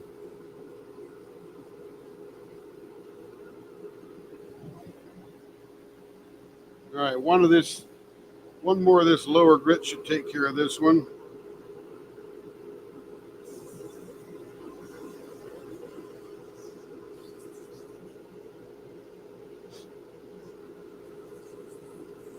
Yeah, let me tell you, it was a huge mess when I first started and didn't have a dust collector. And man, it was everywhere. It was 5 or 6 inches thick on the ground, 10 inches thick on the desktop. I'm like, I think I need a dust collector. And then I got a dust collector and a big long hose, and It's on the other side of the shop, so it's not too noisy where I am. I can hear it, but it's not terribly noisy. And it makes it a whole lot better. I do have a little cleanup to do right local here, but that dust collector made all the difference. And yes, when I didn't have a dust collector, I was covered head to toe in resin shavings or resin carvings or whatever you call it. But hey, you know, you got to start somewhere.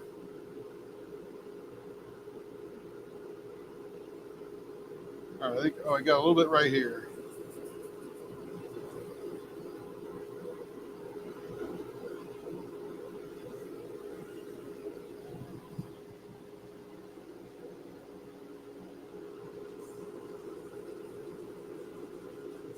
I think I'm going to get a little toaster oven though, because it says that these blanks take a week to harden fully cure.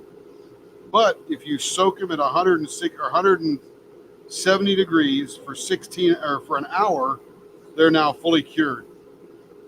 I thought, oh, that give me a toaster oven. I could turn the things I make faster. Don't have to wait a week.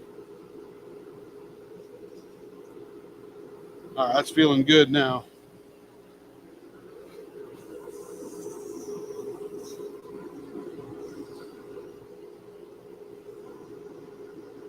I sure hope everybody's enjoying this autumn weather, no matter where you're at. I know it's a little cooler than the blaze of summer. And there's just something I love about autumn. When you walk outside, the air is dry, the air is a tiny bit windy, and the temperature's nice. You know, not cold, not hot, just sort of right in the middle. I think that's just awesome. And it's actually the same temperatures as spring, but it feels totally different.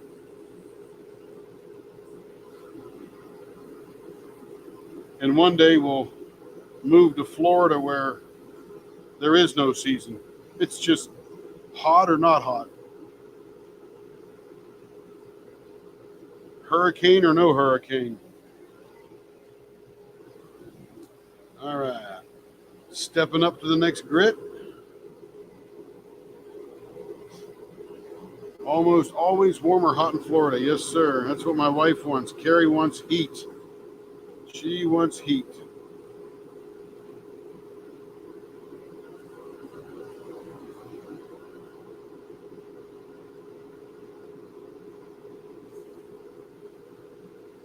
And me, I got air conditioning everywhere I go.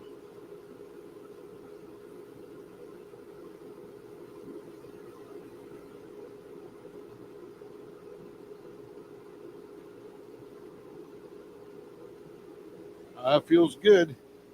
And that, I think that was the last grip, but I'll do it again anyway because I forgot where I was. These last two grits are gray, so I can't remember which one I had in my hand.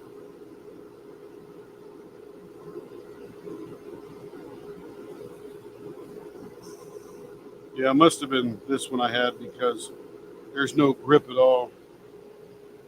All right, let me wipe all this down. Beautiful, and here comes the good stuff.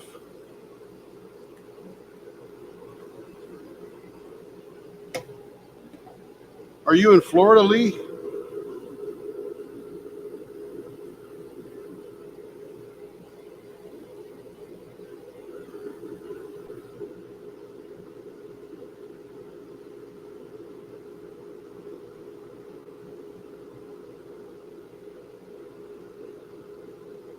Don't remember if you said that before. I know you were from Massachusetts or something, as I remember, somewhere in New England. Probably why you got that Boston floor.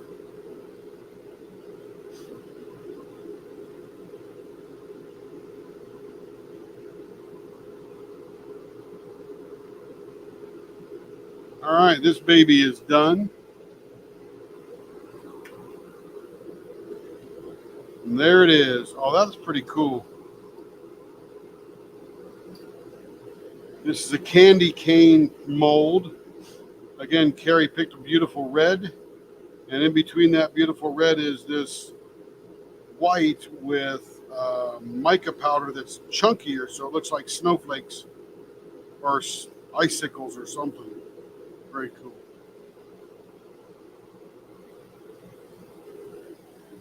Yeah, you know, Stephanie, they're really coming out nice. And I even have, I'm not going to turn it next. I'm going to do something else next. But I even have a reverse candy cane. I'll show it to you. So I poured a red in the mold and then filled it with that white snowflakey stuff. So we'll turn that eventually. So that's like an opposite candy cane. So these are turning out nice. These are all four of the red and whites that we've turned today. Two, what do you call them? Candy canes, and one fish scales and one honeycomb. All the same colors, just different molds.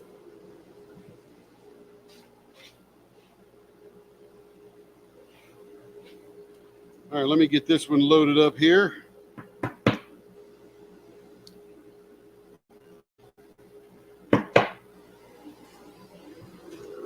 This is almost one of the very first blanks that we made. Literally, this thing has been sitting here since March. I think we made 8 of them, 7 sold, and we went on to the rest of them and never came back to this. And I just found it in my pile. I go, you know, I'm going to turn that one there because this is sort of red, white, black, red, white. I think there's black in there too, purple. Came out really cool. And Carrie could tell you which diamond painting canvas it goes with. I don't particularly remember.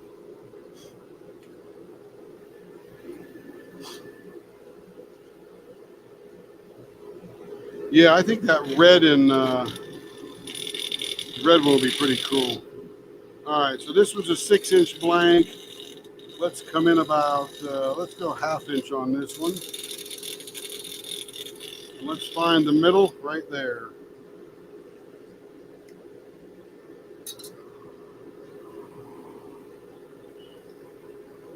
That's too high. There we go.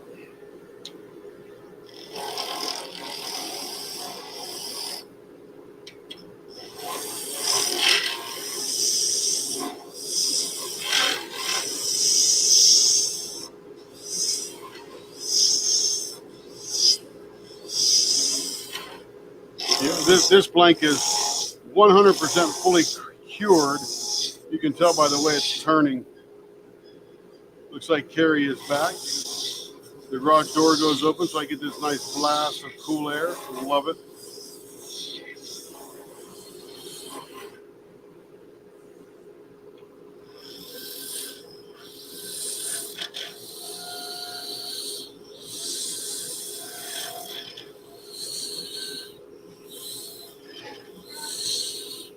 What's that, baby? Are you back? That's good. We love you being back. I missed you the whole time you were gone. I could tell you weren't here. I said, I missed you while you were gone. I could tell you weren't here.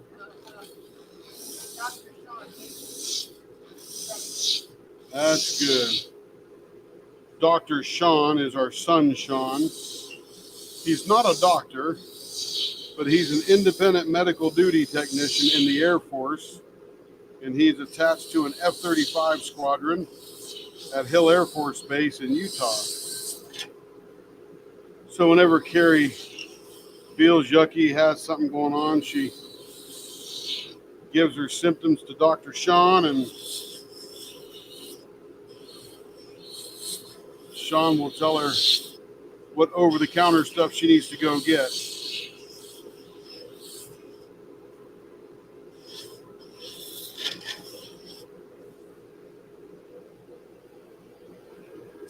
Yeah, this one will be very pretty. I remember this blank, and literally, I think we poured this blank in April, and one of the first ones we did, and made 8, sold 7, and just had this one remaining, and I just never got back to it because nobody desired it yet. Okay, so let's do a 2 swoop in here. This is for who? It was for the NSD. Hey, you can hear Carrie. It was for the Ennis Guerrero DP along last February.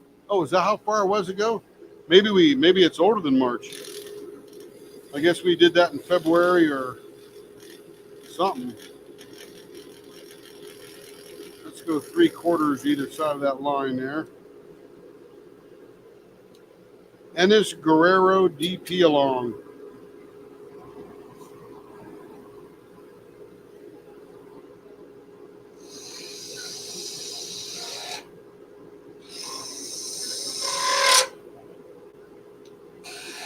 What were the colors in this one, Carrie? Rose, red, purple, and what else? White. Rose, red, purple, and white.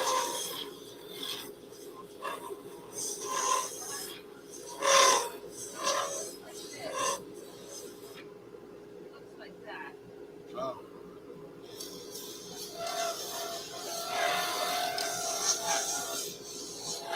Rose, red, purple, and white.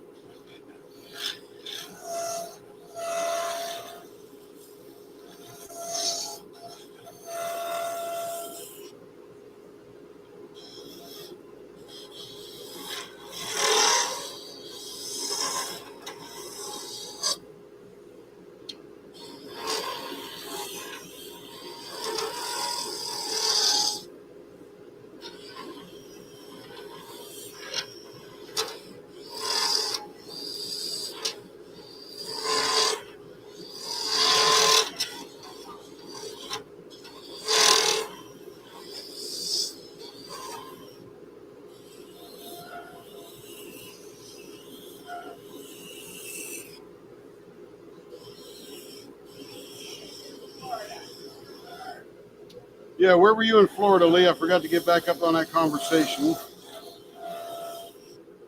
Because when we get down there, we want to locate ourselves somewhere central.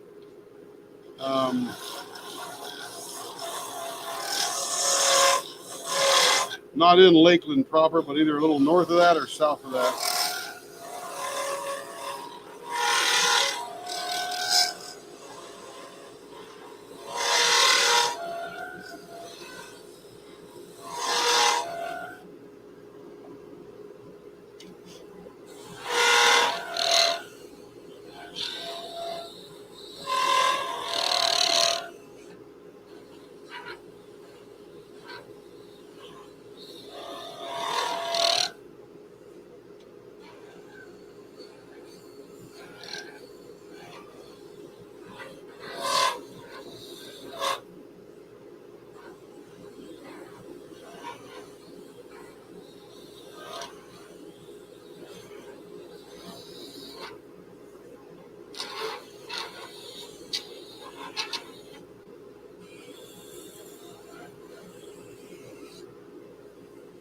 Ennis Guerrero, DP along.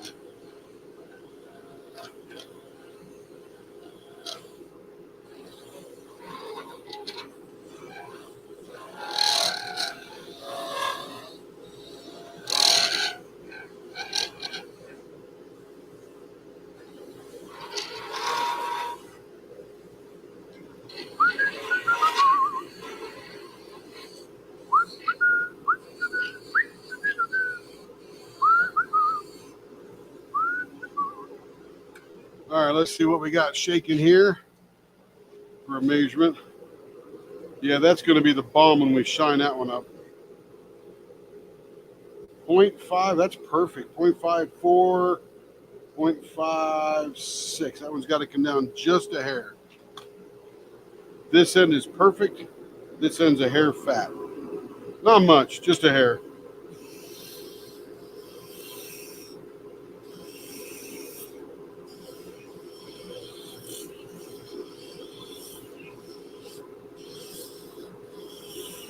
Literally 200ths, if anybody can even feel that one. Ruskin area. I don't even know where Ruskin is. Is that Tallahassee or Fort Myers or Sarasota, Tampa, Miami, Fort Lauderdale? I don't know the area too well yet.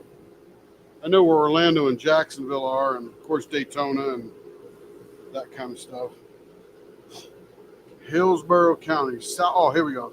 Southwest of Tampa Bay, halfway between St. Pete and Tampa. Oh, that's cool. Yeah.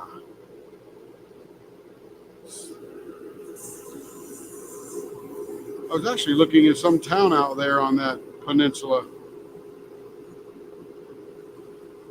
Don't remember what it was. It was some house for sale. We're just looking at there just to get a grip of the area. I really want to move to Polk County so I can be near that sheriff. The famous sheriff from Polk County.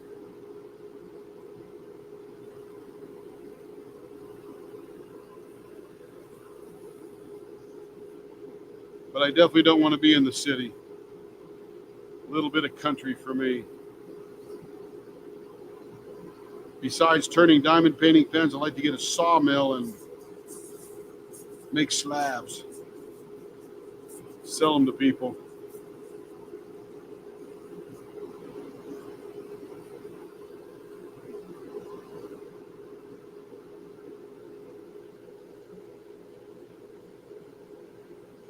Google, oh, Sun City Center. Gotcha.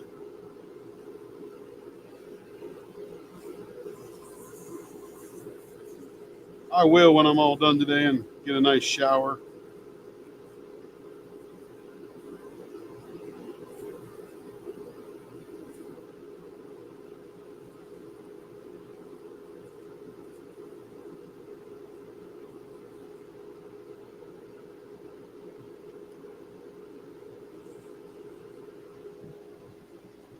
Carrie says, I want to be where it never gets cold. I said, well, let's go to Mexico City then. That would be awesome.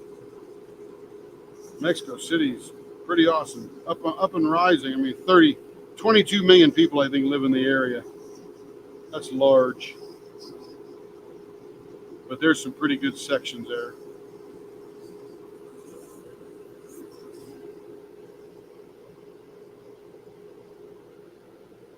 You know, my iPad keeps stopping. Don't know why.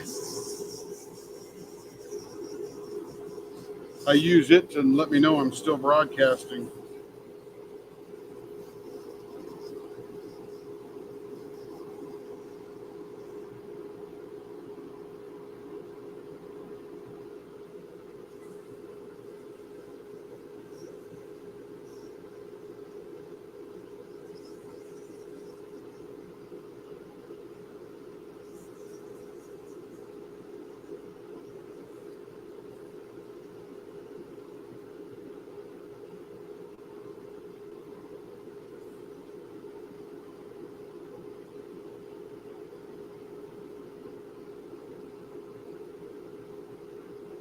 Feels smooth. On to the next grit.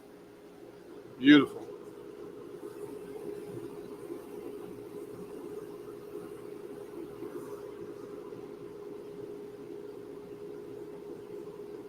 I used to have a pan of water sitting below me that all my sandpaper was soaking in, and I would use a lot of water when I was sanding. Man, I would go through water.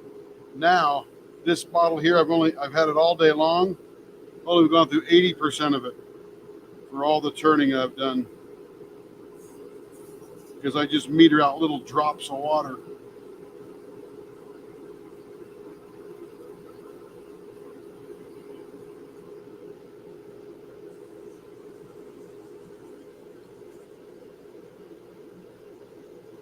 Yes, sir. Yeah, there's no question. Getting to that color to pop, that's what it's all about.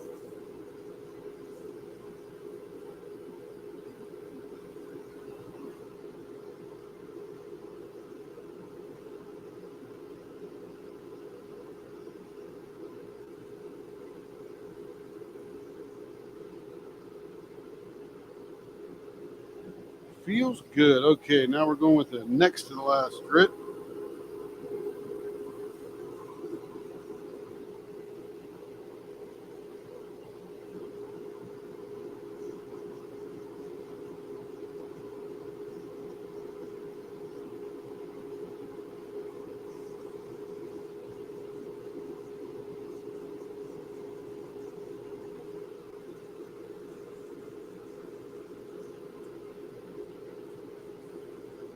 The thing that gets the most tired after a day of turning are my fingers from all the sanding. I'm constantly pressing up. They recover in an hour or two, no big deal. But that's what gets the most tired or the most used. Whew, feels good.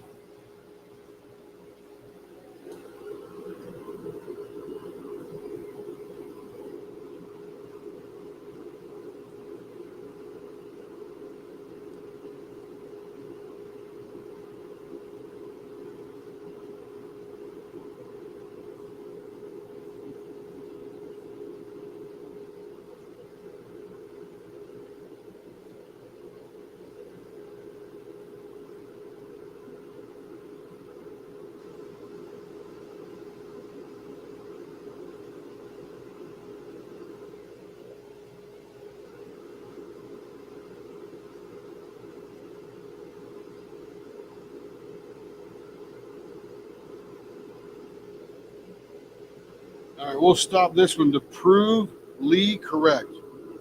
So, looks good right now. Oh, I see. I can see some sanding. I got to do more sanding right through here. Yeah, it's not done yet. Can't feel it, but I can see it. And I'll drop all the way down to the lowest grit. And it's right here on this end here. And those are actually knife marks that are super, super shallow. And even the buffing or the polish won't take that out. So I'll just spend a little time in there and get those guys gone. Heck, most people probably won't even notice them, but I see them.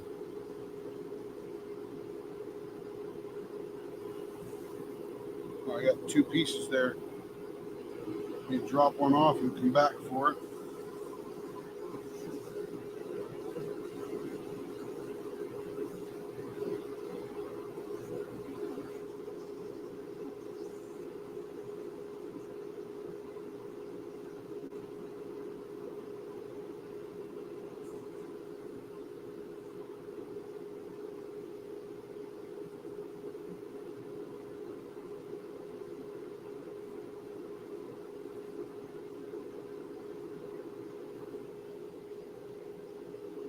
The creator sees all. Well, I notice all the little imperfections. Nobody else sees, but I do. And somebody might actually see them. You can't say you can't, but because if I could see them, somebody else could.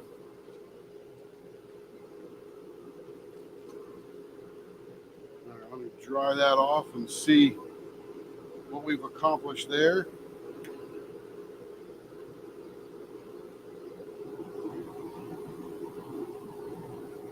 Much better. All right, very good. Got rid of the big scratches. Now let's get rid of the next to big scratches.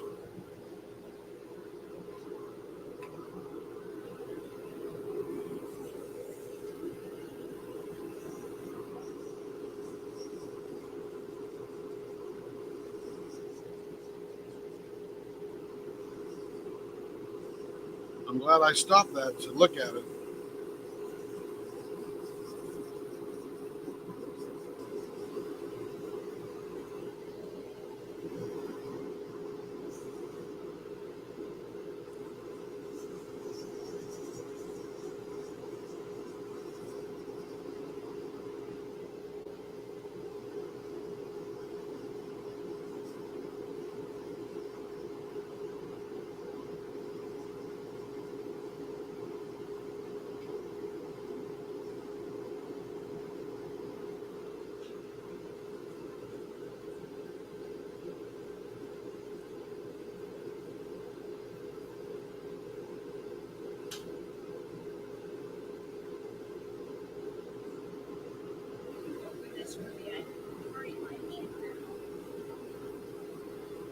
Yes.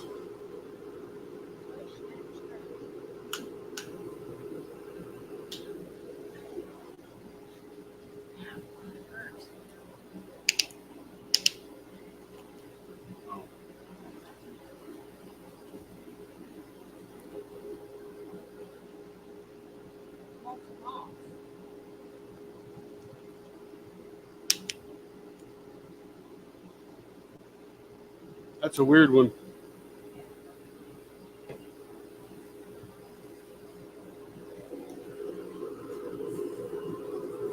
Had to open up Carrie's bottle for her. I am so useful. And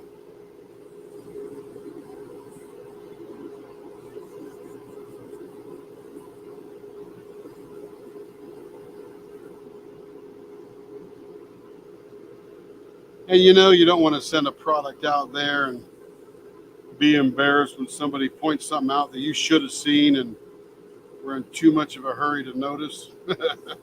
Not good.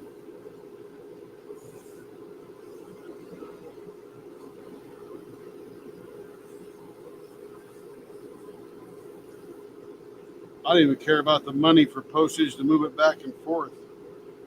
I just worry about the reputation. So this is that one there.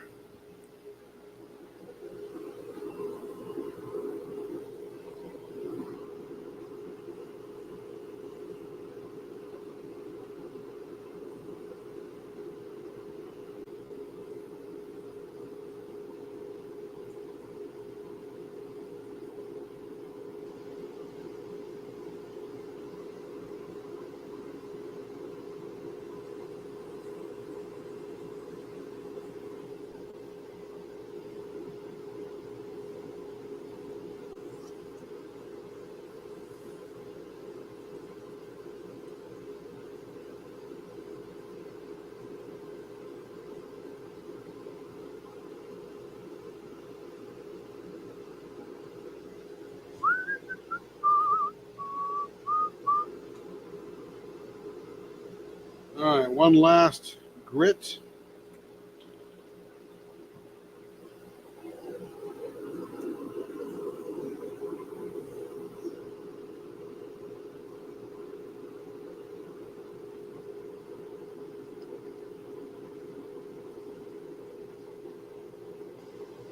No doubt, Lee. No doubt.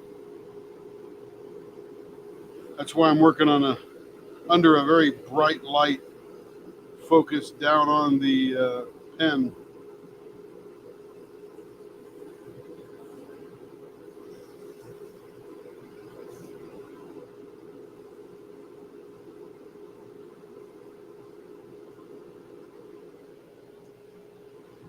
All right. Time for a new piece of paper towel.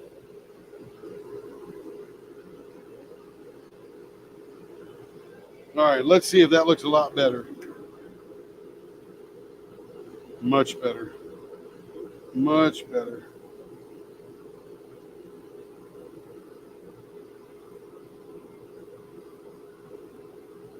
Got a little bit right here to do and a little bit right there.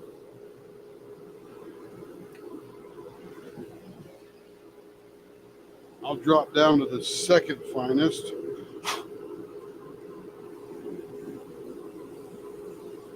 Yeah, these dark blanks, they show everything.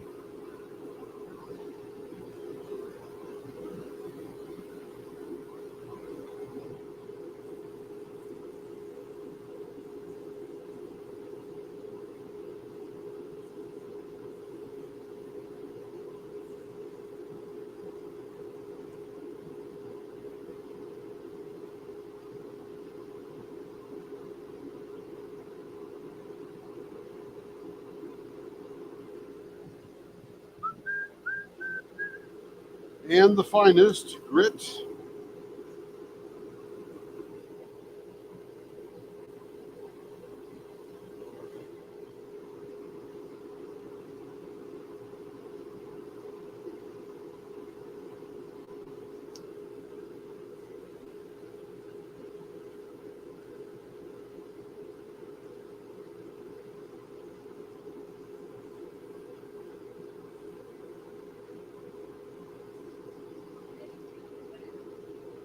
She already feels better. Some kind of fall allergy, some kind of plant is putting something out she don't like. You said it could be part of the COVID. Part of the COVID left over.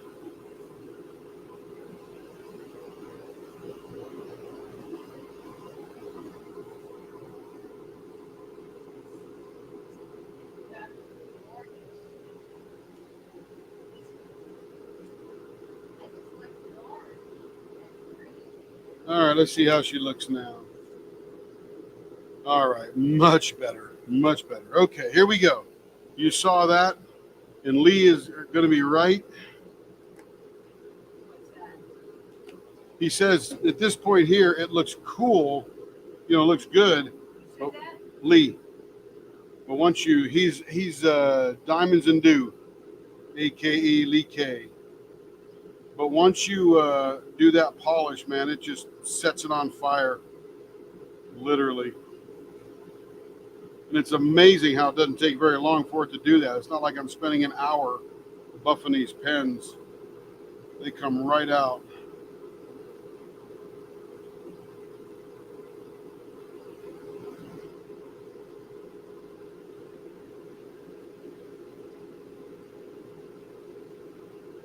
I was a little hesitant about using something so shiny because our pens are sort of known for their satiny finish.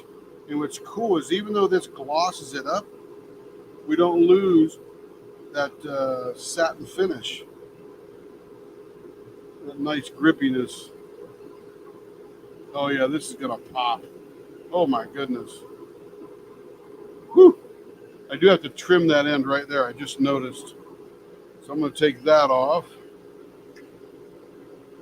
Bring this back around. It's not enough for a diamond tip to set against. Perfect. And that one was already good. All right. Here we go. Yeah. You got to get all the junk off there. You got dust all over it. Yeah, once you get that shined up, you start seeing all that mica powder reflection or whatever it's doing in there. White, rose red, and purple. No swearing, no using that CO word. What's CO?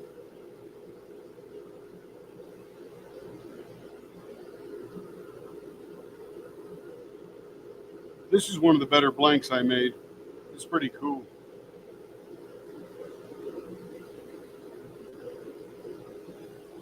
Nice, nice, nice. Love it.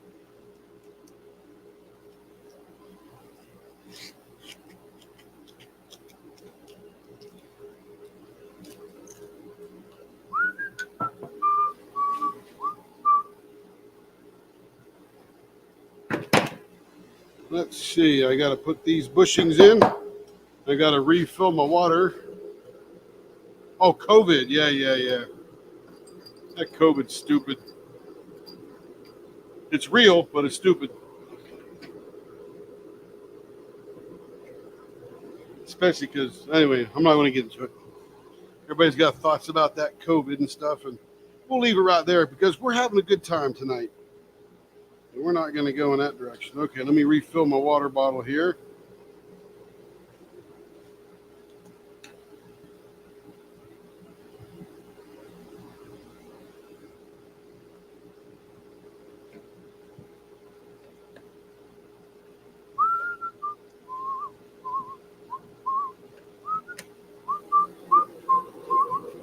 Okay, this is another one that we cast, and I cast this in a square, what do you call it? Mold, square mold. Got some pretty cool colors. Got green, black, that red again.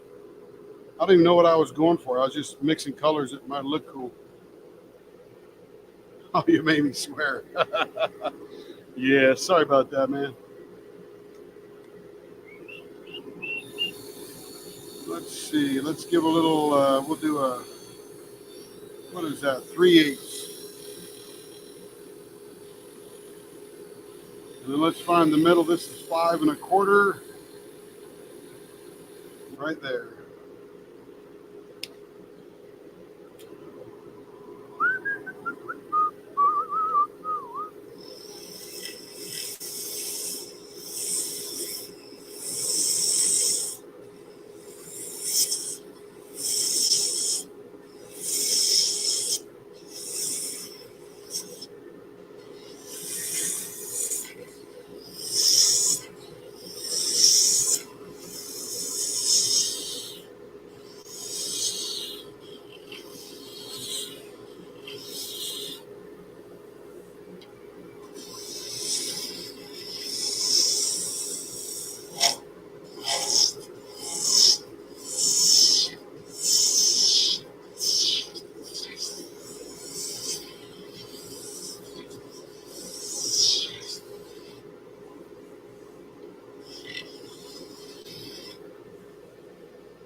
I'm going to do a sweep in the middle on this one. This is a super simple with lots of swirls.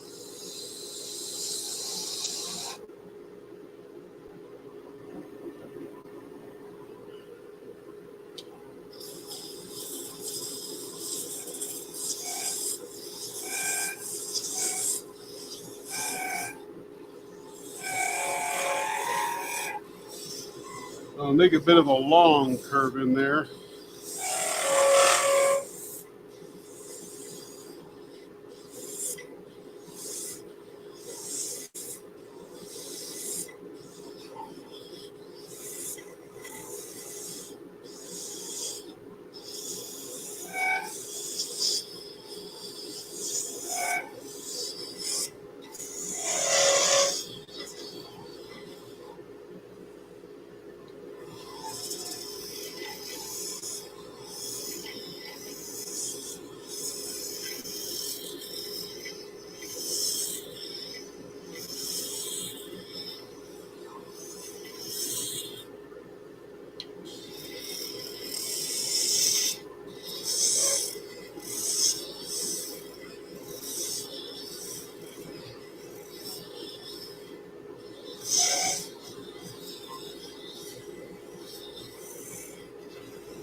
Let's see what we're doing here on the finger hold. Perfect. Perfect. I love it. And again, remember, I am measuring the absolute thinnest section. It only grows from there. All right, let me clean up the ends here a little bit.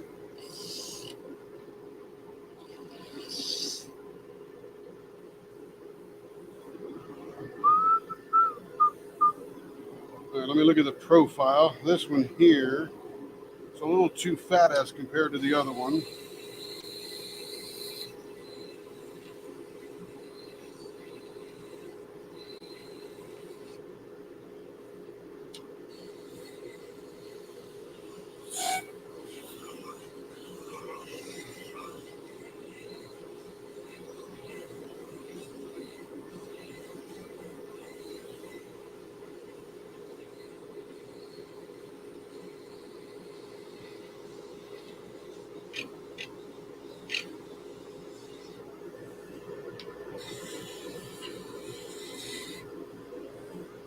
All right, there we go.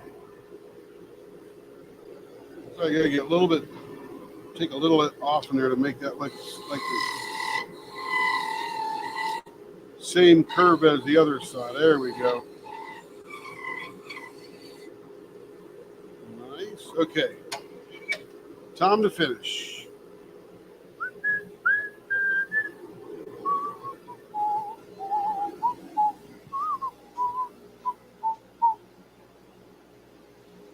All righty. Let's get in here. Where'd my sandpaper go? Water bottle's all been refilled. Here we go.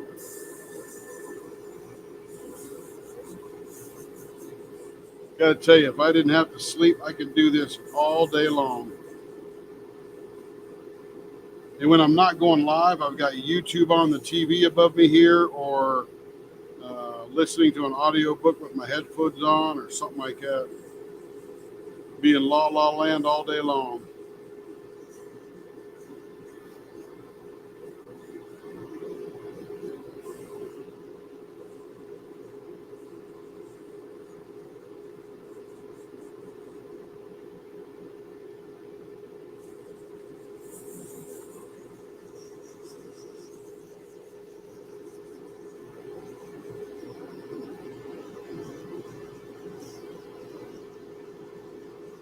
And you could even say this is a little bit of a Christmas pen because of its colors, the red and the green.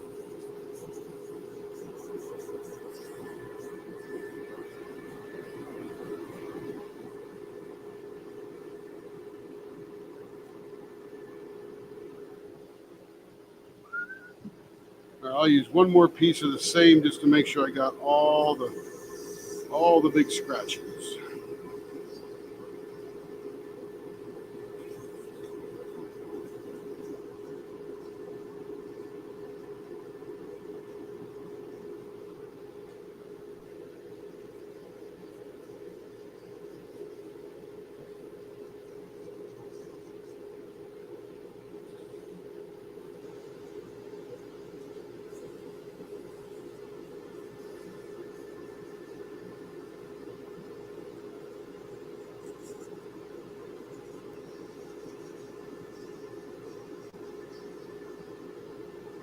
All right, that feels good.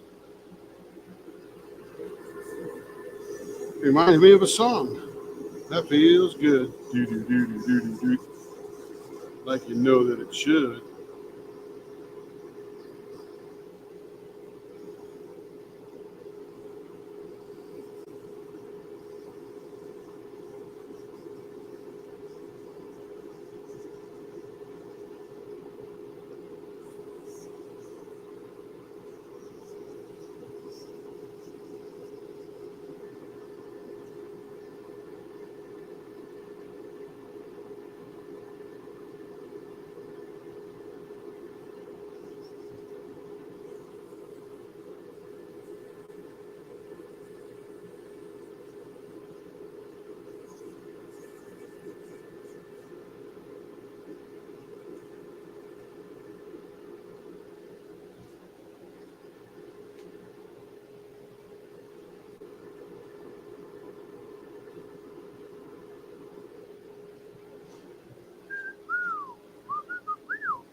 Yeah, me too, Lee. This will be my last pen tonight. We'll buff this one up and bid everybody a good evening. I'll be back again tomorrow afternoon doing some more. Probably a lot more customer orders because a bunch have come in late Friday and all day today. So Carrie will get those all bagged up for me so I got my orders to go through.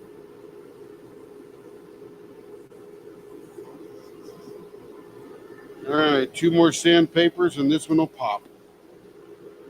I think we've been going since about 7 o'clock my time, so it's about 2 hours and 45 minutes ago. But like I said, I could be here all day, but I do have to sleep. I do have leather class in the morning for 4 hours. Me and the saddle maker slant silversmith.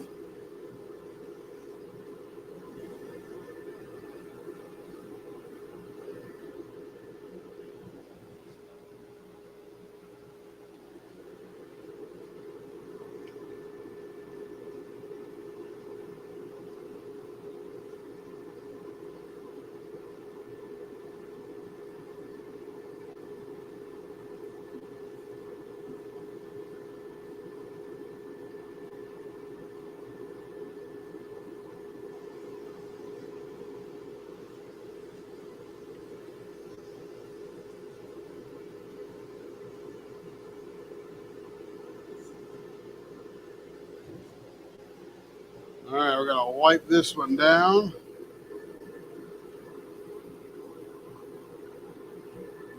By the way, I hope everybody's diamond painting while they're sort of watching me. That would be a wonderful use of your time because diamond painting is fun.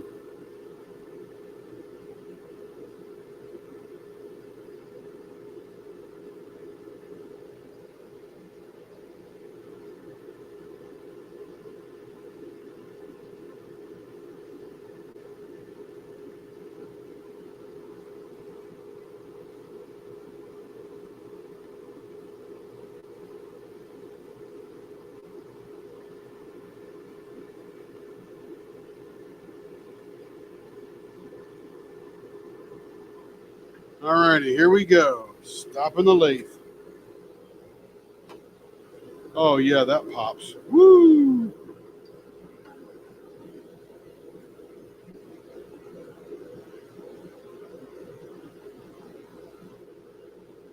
Like a little snake right there.